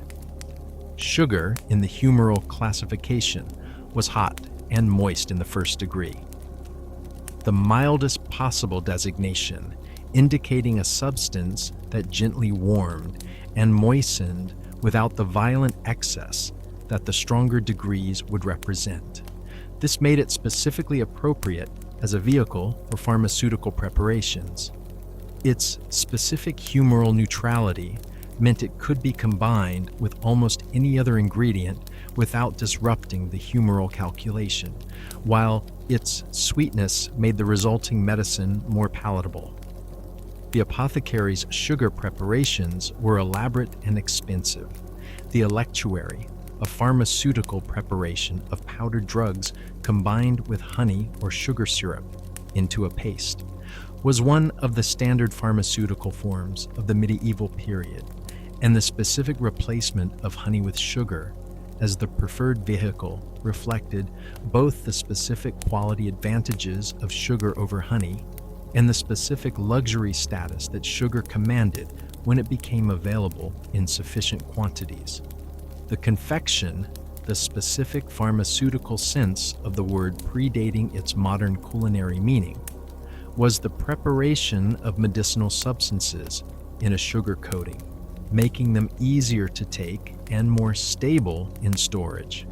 The specific culinary adoption of sugar by the medieval elite kitchen was the adoption of the medical ingredient into the realm of the prestige food.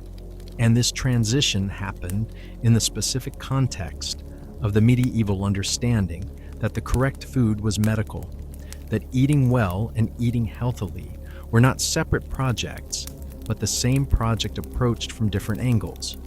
The cook who used sugar in a dish was using a medical ingredient in a culinary context, and the specific blurring of this boundary was entirely natural within the framework of medieval thinking about food and health.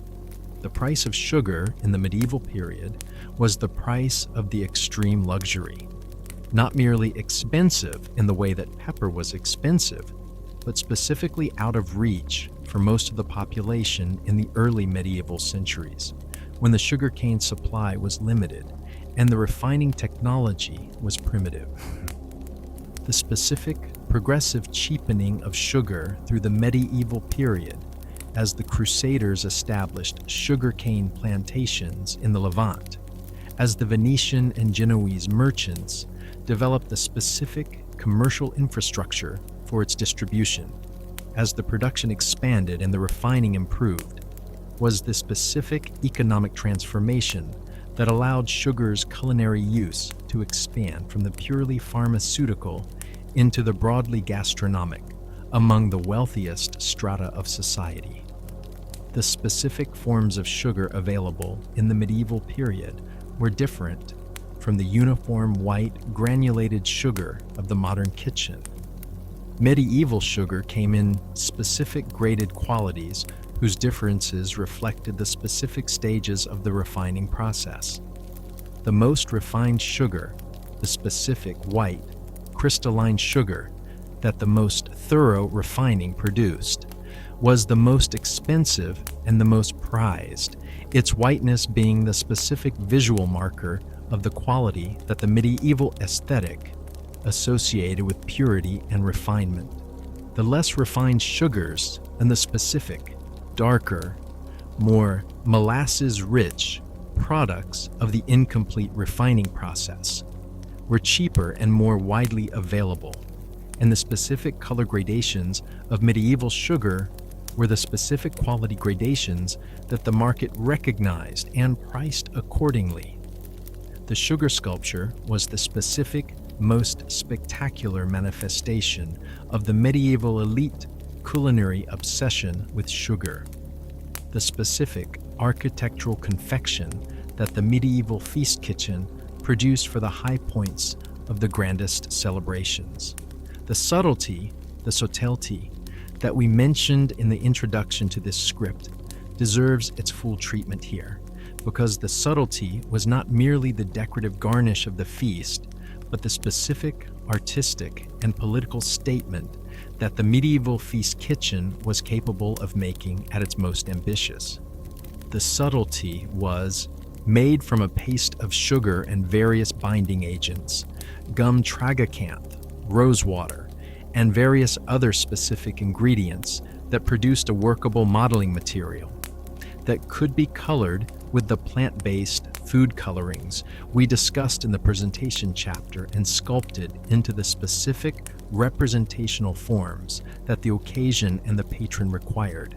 The complexity of the forms that the medieval sugar sculpture produced, ships in full sail, castles with towers and battlements, heraldic animals in their proper colors, religious scenes with multiple figures, allegorical tableau that required specific knowledge to decode, was the complexity of the specific skilled craft tradition that had developed around the sugar medium.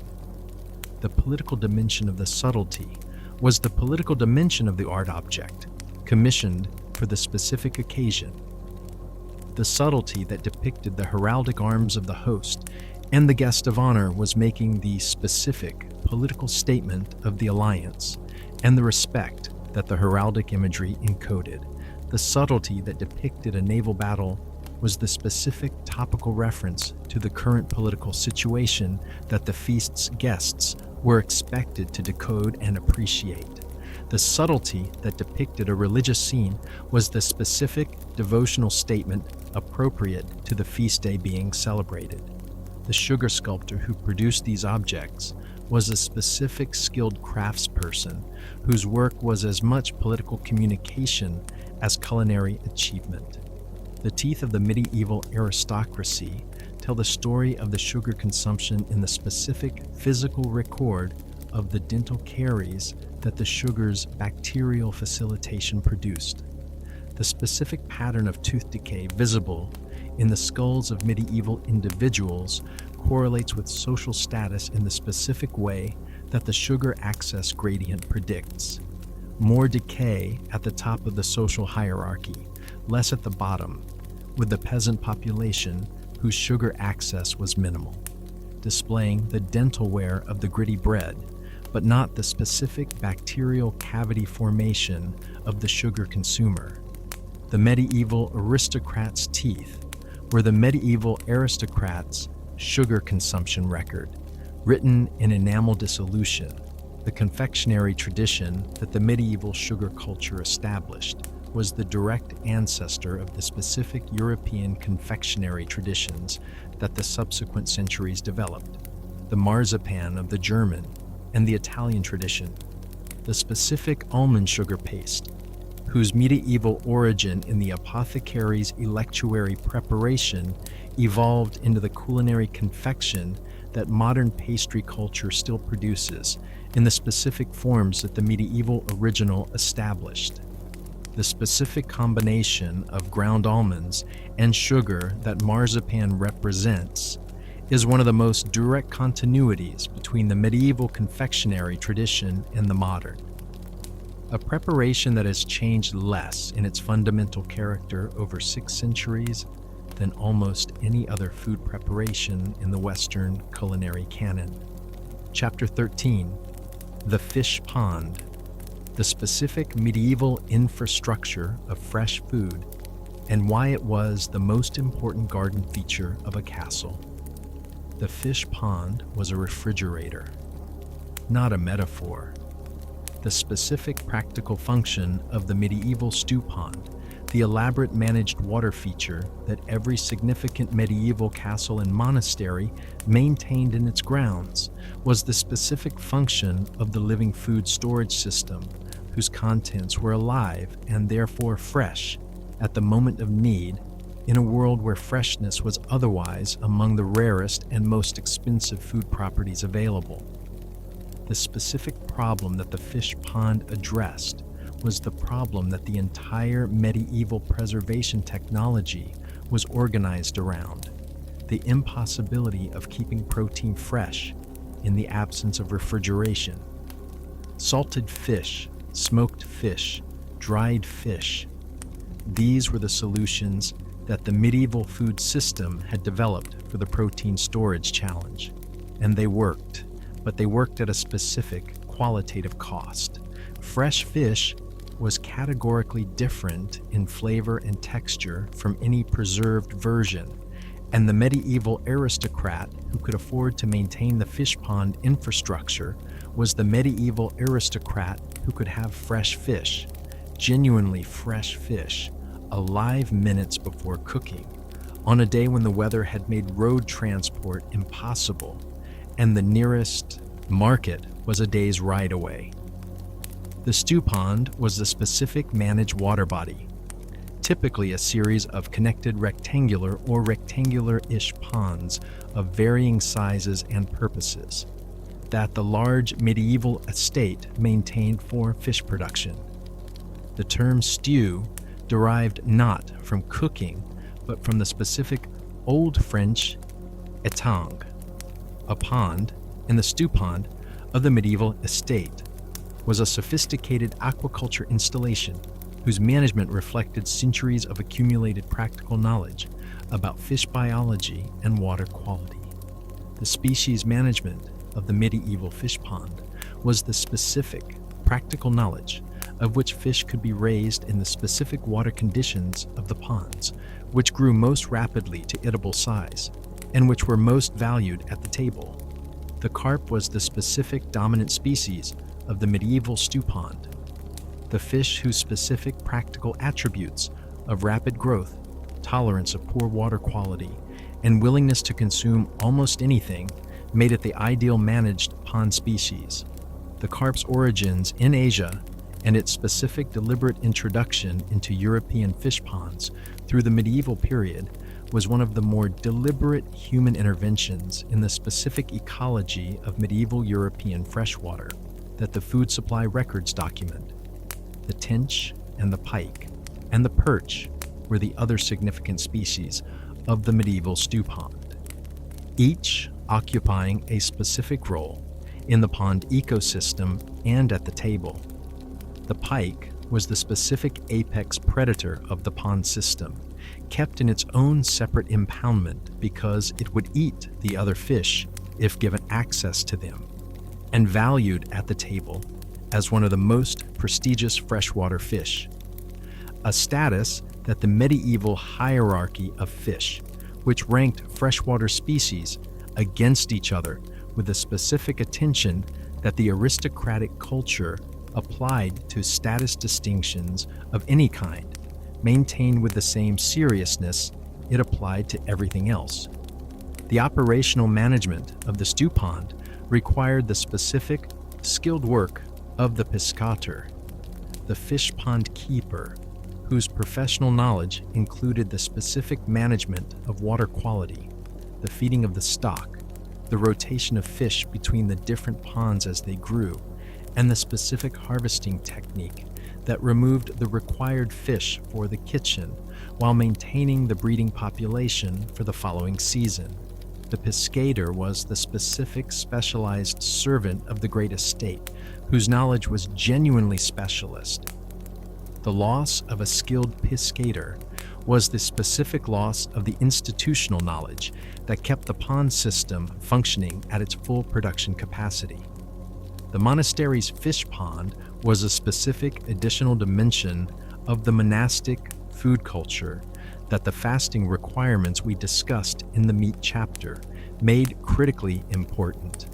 The monastery that observed the full calendar of fasting days, approximately a third of the year during which meat was prohibited, was the institution with the most intense and the most consistent demand for fresh fish, and the monastic stew pond was a specific response to this demand that the monastery's land and resources permitted. The largest and most elaborate medieval fish pond systems in England were not the pond systems of the great secular lords, but the pond systems of the great monasteries. Fountains Abbey, Rievaulx, the various Cistercian houses that had developed fish pond management into the specific, sophisticated production system that their fasting requirements demanded. The specific legal protection that the fish pond received under medieval law reflected its specific economic importance. The fish pond was property, the specific valuable property of the lord or the monastery, whose investment in its construction and maintenance it represented. And its protection was as serious as the protection of any other valuable property. The person who poached from the lord's fish pond was the person who was stealing from the lord's food supply and from the lord's economic assets simultaneously, and the specific legal penalties for fish pond poaching were the penalties of a law that took the offense seriously. The wild fish of the rivers and the sea supplemented the stew pond production with the specific seasonal availability of the migratory species that the medieval fishermen pursued. The eel, the specific, fat, rich-flavored fish, whose migrations through the rivers of medieval England were the subject of the specific eel weir infrastructure that caught them in their downstream movements, was one of the most important wild fish in the medieval diet. Its specific high-fat content and its specific flavor profile, making it one of the most valued food fish in the medieval hierarchy of freshwater species. The herring migration, the specific annual coastal movement of the Atlantic herring through the southern North Sea that brought the fish close enough to shore for the medieval fishing boats to take them in the specific, enormous quantities that the medieval fish trade required, was the specific natural phenomenon that the entire North Sea medieval economy organized itself around.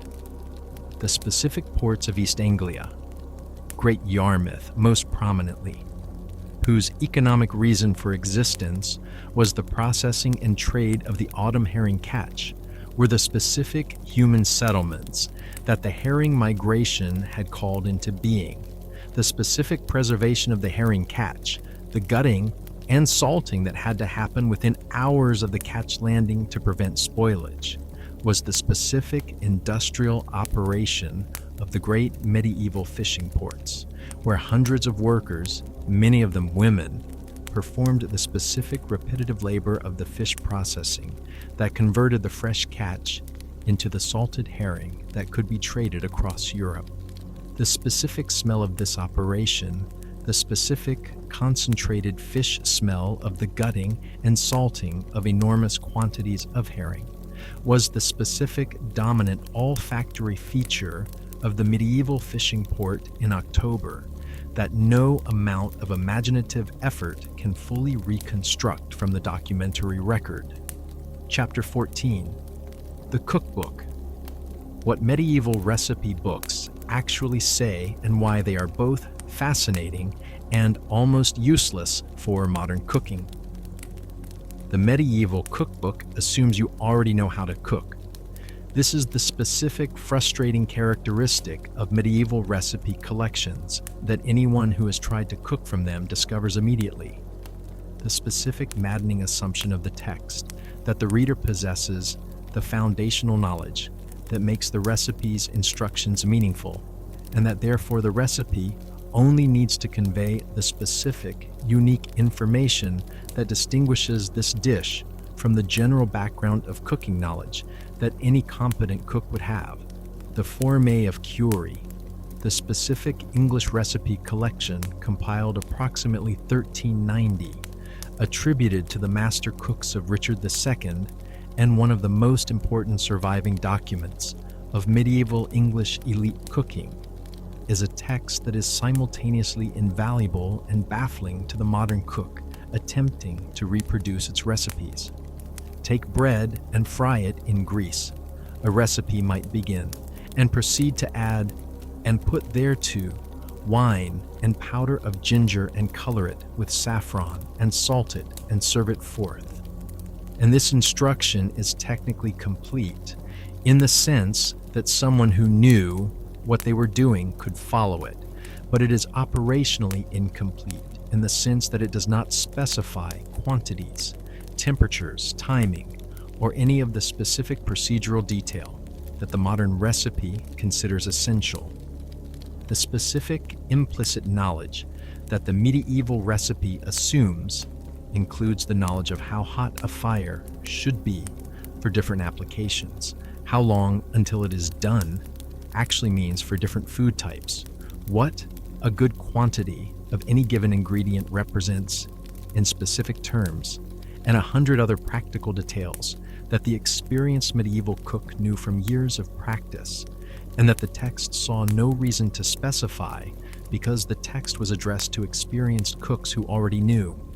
The medieval cookbook was a reminder, not an instruction manual, a specific aide-memoire for the cook who already had the foundational knowledge and needed only the specific distinguishing details of the particular recipe.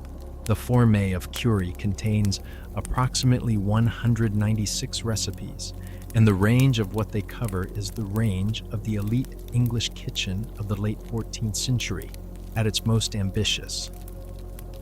There are recipes for the blancmange we discussed in the aristocratic feast chapter, for various preparations of venison and game birds, for the elaborate sauce preparations that accompanied roasted meats, for the sweet and savory combinations that characterize medieval elite cooking, and for the specific elaborate preparations of the feast that required the most skilled kitchen work. Reading through it is reading through the specific culinary world of Richard II's court, with the specific vivid particularity of the primary source. Le Viandier of Taillevent, the specific French recipe collection attributed to Guillaume Tirel, master cook to various French kings of the 14th century, was the French equivalent and in terms of its influence on subsequent European culinary history, arguably the more important document. Tile Levant's cookbook was copied, translated, adapted, and published repeatedly through the 15th and 16th centuries, in ways that the forme of Curie was not, making it the specific foundational document of the French culinary tradition, whose influence on subsequent French cooking was significant. The specific, most interesting aspect of Tile Levant's cookbook for the modern reader is the specific window it provides into the professional kitchen culture of the medieval period, the culture of the trained, professional cook who understood their work as a skilled trade with specific technical requirements and specific professional standards. The recipes in Le Viandier are not the recipes of the enthusiastic amateur or the domestic household manager. They are the recipes of the professional who had worked in great kitchens, who had learned specific techniques from specific masters, and who was recording specific professional knowledge for the use of professional peers. The medieval recipe's relationship with measurement was the relationship of the period's general approach to quantitative precision, which is to say casual at best. The medieval recipe did not say 150 grams of flour or 100 milliliters of wine. It said a handful or a cup or a good quantity. Units whose specific practical meaning depended on the specific hand, the specific cup, and the specific contextual judgment of the cook performing the recipe. The absence of standardized measurement in medieval recipes was not the absence of consistency in medieval cooking. It was the reflection of the specific embodied knowledge of the experienced cook for whom a handful was a reliable and reproducible quantity because it was always their specific hand doing the measuring. The specific spicing quantities in medieval recipes are the aspect most alarming to the modern cook. The recipes that call for spice quantities that seem, by any modern standard, excessive. A medieval recipe for a meat stew might call for quantities of pepper and ginger and cinnamon that would, by modern standards, produce something completely dominated by the spice flavors and containing almost no detectable meat character. The specific interpretation question of whether these quantities were actually used or represent the aspirational or maximum quantities in a tradition where cooks used their judgment is one that food historians have debated with specific vigor. The specific answer that the scholarly consensus has arrived at is that the medieval recipes' spice quantities were probably close to accurate for the elite cooking they described. That the medieval elite kitchen did use spices at the specific high quantities that the recipes indicate, and that the resulting dishes were genuinely intensely spiced by modern standards. The specific taste preference for heavily spiced food was real, not merely theoretical.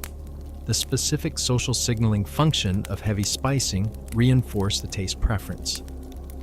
The specific pharmaceutical framework that regarded spicing as health-promoting reinforced both. The sweet recipes of the medieval cookbook are among the most accessible to modern reconstruction. The specific combination of honey or sugar with almonds, eggs, and various flavoring agents to produce the custards and the puddings and the fritters of the medieval dessert tradition produces results that modern cooks who reconstruct them consistently describe as actually good. The specific almond-based preparations, the doucette, the leche lombard, the various preparations that combined ground almonds with sugar and spice and egg into the specific rich, fragrant preparations of the medieval sweet course, translate to the modern kitchen with the minimum of adjustment and produce food that is recognizably excellent. The herbal knowledge embedded in medieval cookbooks was the herbal knowledge of the cook, who was simultaneously a rudimentary physician. The specific medicinal uses of the culinary herbs appearing in the recipes not as separate pharmaceutical information, but as integrated culinary knowledge. The specific instruction to add parsley to a preparation was the instruction that carried both the culinary meaning, parsley adds this specific flavor, and the medical meaning, parsley has these specific humoral effects simultaneously. And the medieval cook who followed the instruction was acting on both meanings without distinguishing between them. Chapter 15. The Fasting Table. How the Church's food rules created an entire parallel cuisine. The Lenten kitchen was not a depleted kitchen. This is the specific counterintuitive truth of the medieval fasting tradition that the popular understanding consistently misses. The popular understanding of medieval Lent tends toward the image of the reluctant, suffering penitent eating gruel and water for 40 days, and emerging gaunt and spiritually purified into the relief of Easter Sunday. The specific culinary reality of the medieval Lenten kitchen in a well-resourced household was something considerably more sophisticated. A parallel cuisine that had developed its own specific, elaborate traditions, its own specific technical challenges, and its own specific genuine achievements over the centuries of the Church's fasting requirements. The specific theological requirement of the fasting period was the requirement to abstain from meat, technically from the flesh of land animals and warm-blooded birds, and in the more rigorous interpretations, from dairy and eggs as well. What remained was the enormous category of fish in all its forms, the entire range of vegetables and grains. And in the later medieval period, as theological opinion evolved, the specific dairy substitutes like almond milk that had been developed specifically to fill the dietary gap that the dairy prohibition created.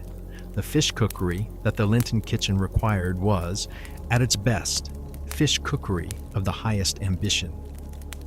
The freshwater fish of the stew pond and the preserved fish of the trade routes were the specific raw materials that the medieval cook had to work with, and the specific culinary challenge of making fish preparation as interesting and as varied as the 40 days of Lent required was the specific challenge that produced some of the most creative medieval cooking. The specific technique of the Lenten kitchen that has most impressed food historians who have studied it is the elaborate processing of preserved fish to remove, as far as possible, the dominant salted or smoked character and restore something approaching the character of fresh fish.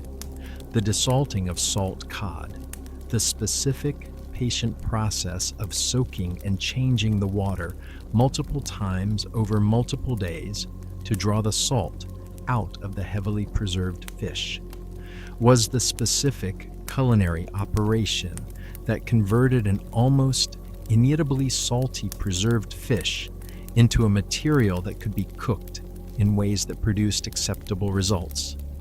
The specific skill of this operation, the judgment of how long to soak, how many water changes were required, what the final product should taste and feel like, was the specific technical knowledge of the experienced Lenten cook, the brandade, the specific Provençal preparation of salt cod, processed with olive oil and garlic into a smooth, creamy emulsion, was the specific culinary achievement of the Lenten cook, who had taken the preserved fish and transformed it through the specific technique of the emulsification into something entirely different in character from the original. The brandade's specific, smooth, rich, creamy texture, achieved without dairy in the specific Lenten context of the dairy prohibition, was the specific culinary problem-solving of the technique that produced the non-dairy creamy texture through the emulsification of fish protein and olive oil. The specific architectural challenge of the Lenten feast, presenting a meal that had the visual and social impressiveness of the great feast while operating within the specific constraints of the no-meat prohibition, produced some of the most creative medieval culinary thinking. The technique of making fish resemble meat, processing fish into forms that looked like the specific meat preparations they were replacing, was the specific, theatrical response to the challenge of maintaining feast aesthetics within fasting constraints. The fish that was processed, shaped, and presented to look like a roasted bird was the specific medieval culinary joke of the serious kind. The preparation that acknowledged the restriction while demonstrating the skill that could work around it. The cook who could take salt fish, process it with the appropriate binders and colorings, form it into the shape of a chicken, and serve it convincingly as a fish preparation that looked like a meat dish, was demonstrating the specific mastery of the material that the great medieval kitchen valued. The vegetable preparations of the Lenten table were the vegetable preparations of the cook, who had to make vegetables interesting enough to anchor a feast, a challenge that the specific, limited medieval vegetable palette made considerable. The specific leek and onion preparations, the parsnip and the turnip dishes, the legume preparations that provided the protein content that the fish and vegetables together needed to supply. These were the Lenten kitchen's contribution to the broader medieval culinary tradition and the specific creativity that the constraint of the fasting period required produced specific culinary achievements that the unconstrained kitchen would not have developed. The specific monastic contribution to Lenten cooking was the contribution of the institution that had been practicing Lenten cooking most consistently and most seriously. The monastery whose fasting calendar was more demanding than the lay households and whose culinary resources were organized around meeting that demand. The specific monastic Lenten preparations that survive in monastic account books and in the specific recipe collections associated with monastic kitchens are the specific record of the centuries of accumulated Lenten culinary knowledge that the monastic tradition had developed. The eggs and dairy that were prohibited in the stricter Lenten observances accumulated during Lent in a specific logistical challenge for the households that observed the prohibition. The hens continued to lay, the cows continued to give milk, and the specific resulting surplus of eggs and dairy products at the end of Lent was the specific culinary resource that Easter cooking had access to in exceptional abundance. The Easter feast's specific richness in egg and dairy preparations was not merely theological celebration. It was the practical consequence of 6 weeks of surplus accumulation being available for use simultaneously. The pancakes and the fritters of Shrove Tuesday, the specific last day before Lent's beginning, were the specific culinary tradition of using up the eggs and dairy that the household would not be able to use for the following 40 days. The pancakes' specific logistical origin in the need to consume perishable dairy before the prohibition took effect is one of the more charming specific food history stories in the English culinary tradition. The tradition that looks like a celebration was, at its practical origin, an inventory management operation.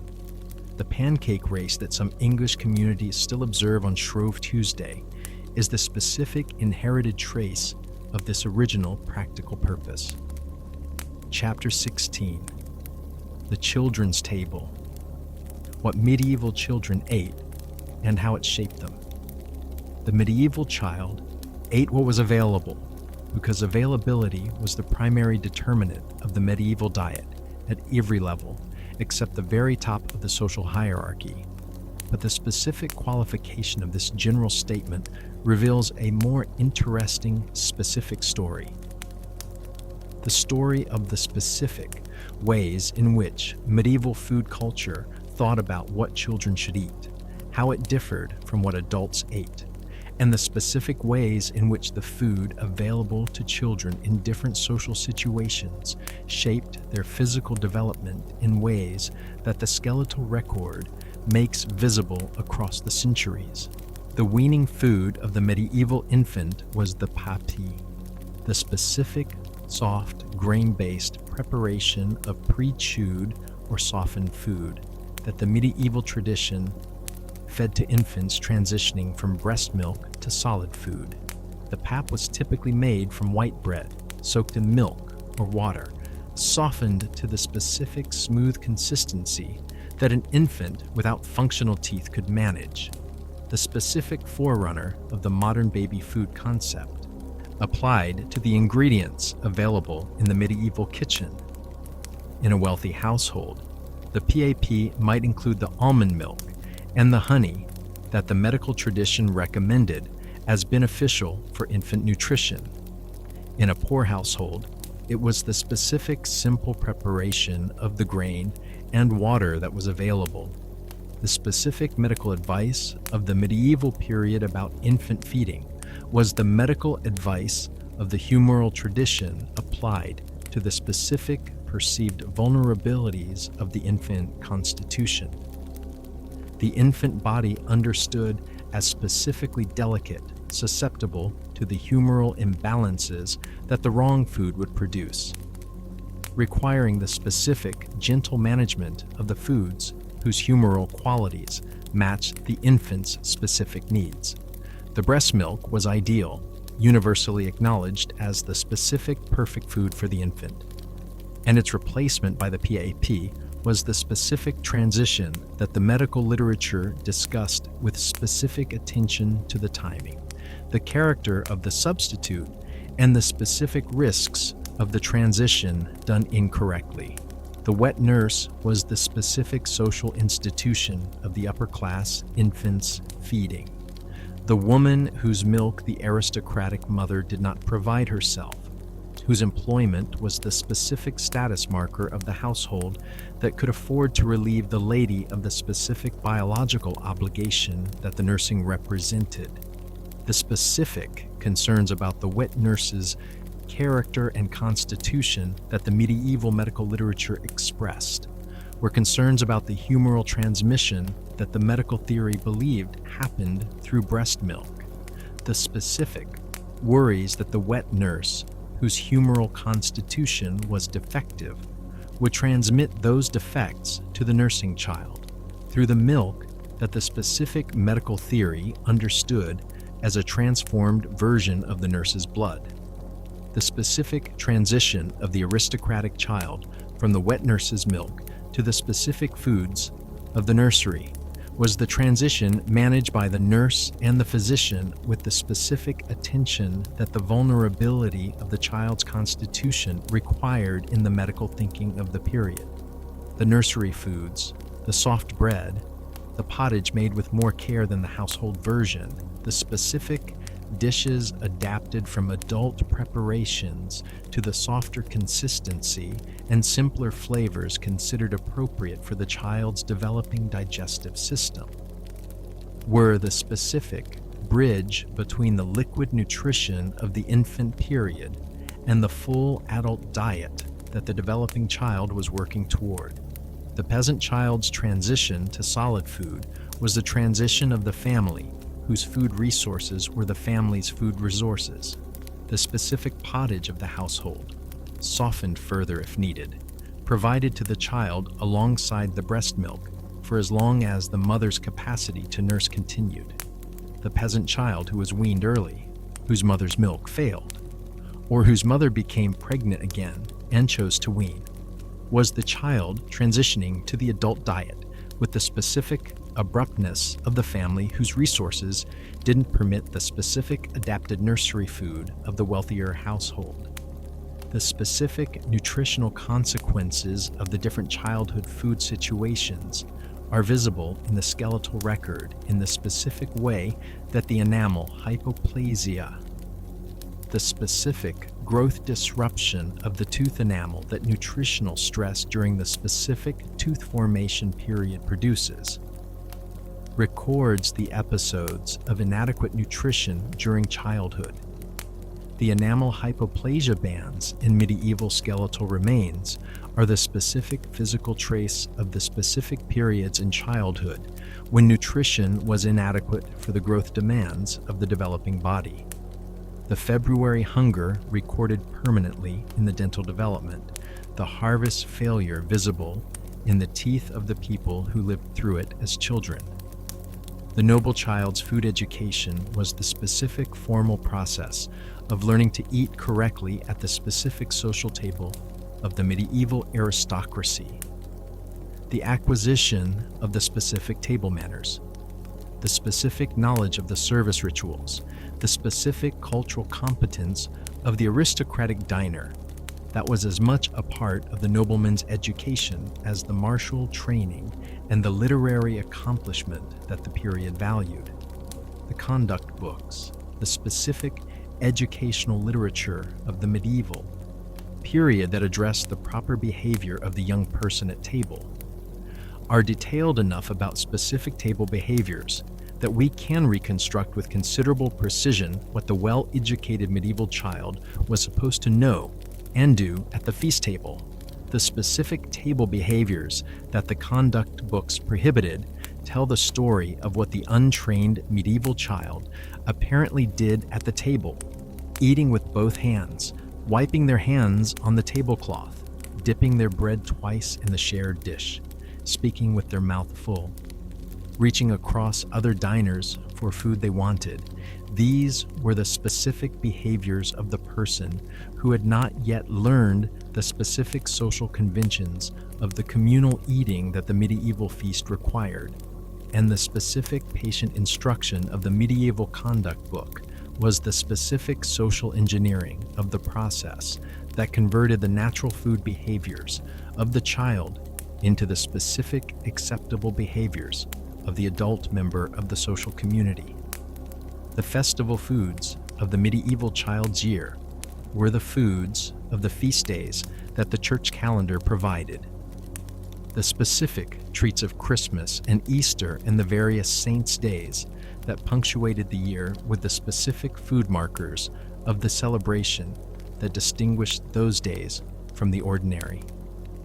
The specific memory of the feast day food, the specific sweetness of the honey cake at Christmas, the specific richness of the egg dishes at Easter, was the specific food memory that shaped the emotional associations with food that the child carried into adulthood, and that the specific sensory associations of the feast day treats reinforced with the power of the rare pleasure that the infrequent access made more intense.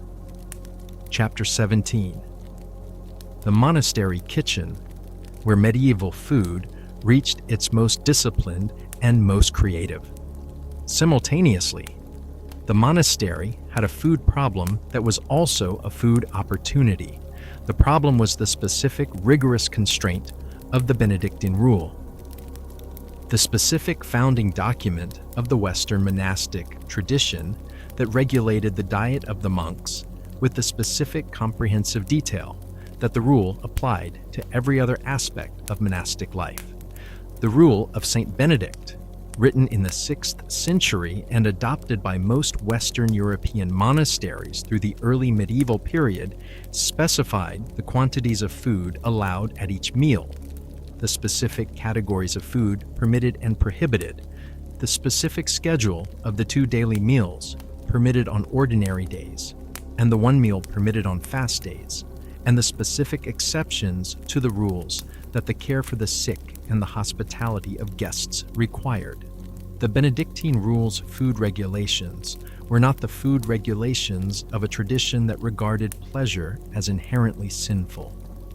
The rule was specific enough about the adequacy of the food, ensuring that the monks were adequately nourished for the work the monastic life required, to reflect the specific theological understanding that the body's needs were legitimate and that the monastic community had an obligation to meet them.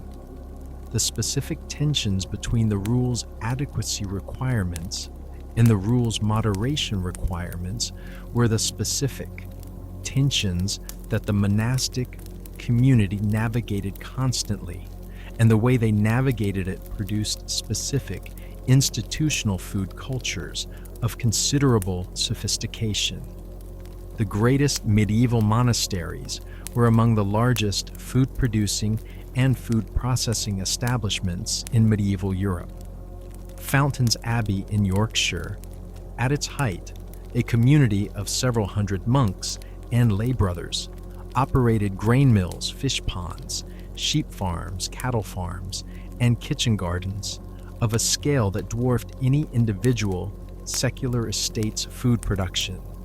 The specific logistics of feeding this community consistently and adequately through the year, within the specific constraints of the rule and the specific fasting calendar of the liturgical year, was the specific managerial challenge that the monastic cellarer and the kitchen staff addressed with the specific institutional knowledge accumulated over centuries. The monastic garden was the specific cultivated space whose management was among the most developed aspects of medieval agricultural knowledge. The monastery's specific combination of the intellectual tradition, the access to the classical agricultural texts, the specific training in Latin that allowed engagement with the ancient agricultural literature, and the specific practical need for reliable food production produced the specific systematic approach to garden management that the secular tradition generally lacked. The monastery that kept records of its planting, harvesting, and storage operations over decades was the monastery that had access to the specific longitudinal data about what worked in its specific soil and climate that no single generation's experience could provide. The specific medical expertise of the monastic tradition had a specific direct consequence for the monastic kitchen in the specific area of the infirmary.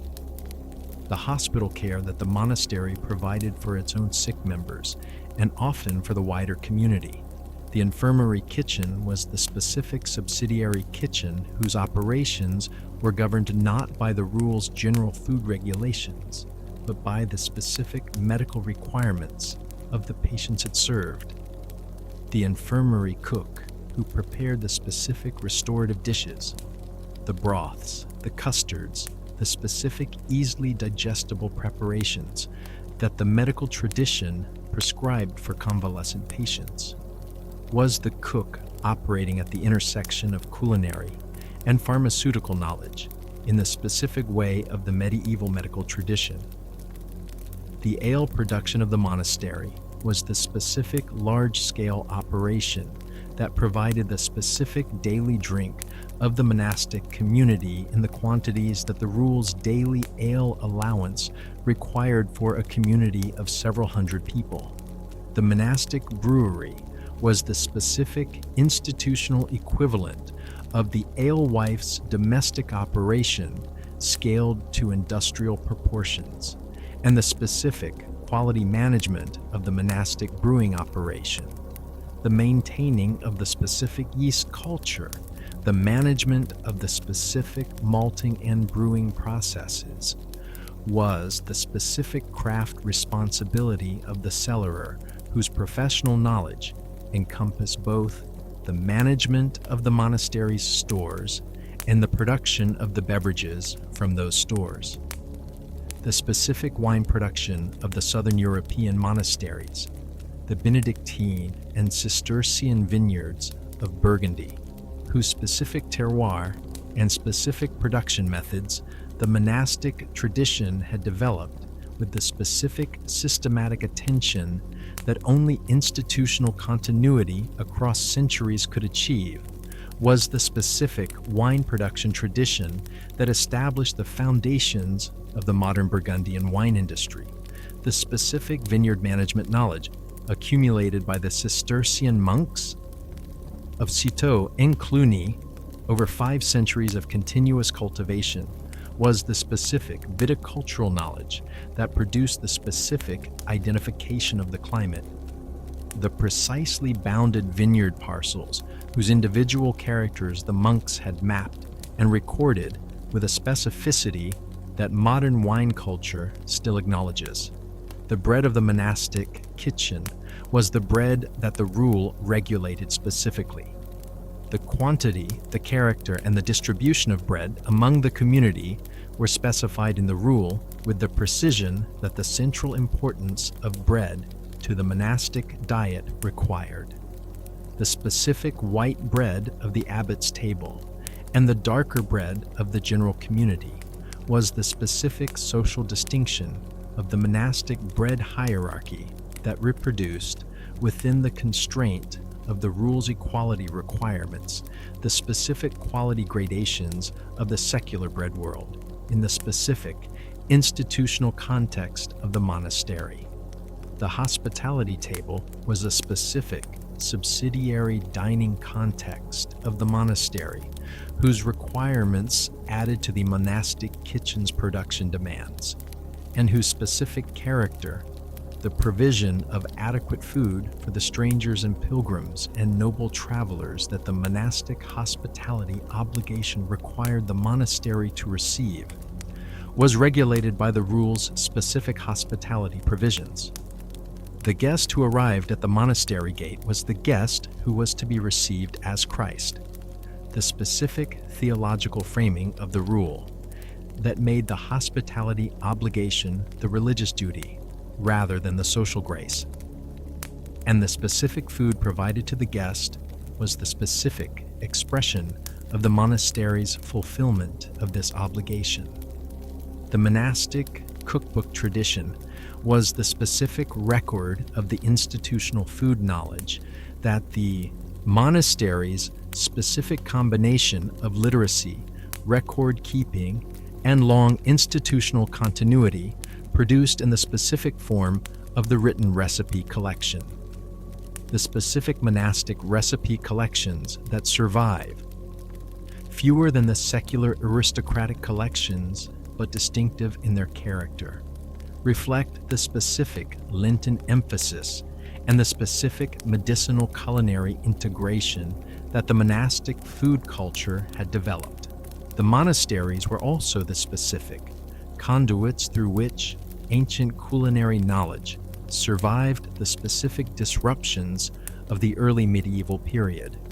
The copying and preserving of classical agricultural and culinary texts that the monastic scriptoria performed was the specific cultural continuity that made those texts available to the later medieval period and to the Renaissance that would rediscover them. Conclusion: the real verdict on medieval food. So, was medieval food terrible? Yes, sometimes. Absolutely. Without qualification, yes. For the specific people in the specific situations where the combination of season, harvest failure, poverty, and the specific limitations of medieval food technology produced the gray-brown February pottage at the end of a difficult winter, or the salt fish that had been in the barrel too long, or the bread with the gritty texture of something that has picked up more stone than intended. But also, sometimes no. The sophisticated elite cuisine of the medieval period was genuinely, by any standard, impressive. A developed culinary tradition with specific techniques, specific flavor concepts, and specific aesthetic values that produced food worth eating, not because nothing better existed, but because it was actually good. The blancmange was actually good. The cameline sauce was actually good. The hypocras was genuinely delicious. The specific creative problem solving of medieval preserved food, the specific cheeses, the specific smoked and salted preparations, the specific fermented vegetables produced foods of genuine character and quality. And the truth that sits between these two poles, is the truth that makes medieval food actually interesting. It was a food culture shaped by specific constraints: geographic, economic, technological, theological, that produced specific creative responses, specific culinary traditions, and specific ways of thinking about food that are different from modern food culture, in ways that are neither simply worse nor simply better, but genuinely other. The medieval person who sat down to their February pottage was not someone who had failed to imagine something better. They were someone navigating specific constraints with the specific knowledge and the specific resources available to them, sometimes extraordinarily well, and sometimes with the resigned efficiency of someone who knows that what they are eating is adequate and has decided that adequate is good enough for today, because today is the day they have, and the pottage is hot, and the family is fed, and that, in the specific calculus of medieval survival, was not nothing. The food that the medieval world produced, from the gray-brown pottage to the gilded subtlety, from the salt herring in its barrel to the hippocras in its silver cup, was the specific expression of human creativity, operating within specific constraints. It was sometimes terrible. It was sometimes magnificent. It was always, in its specific way, the food of people trying to eat well in the world as they found it, which is, if you think about it, exactly what every food culture has always been.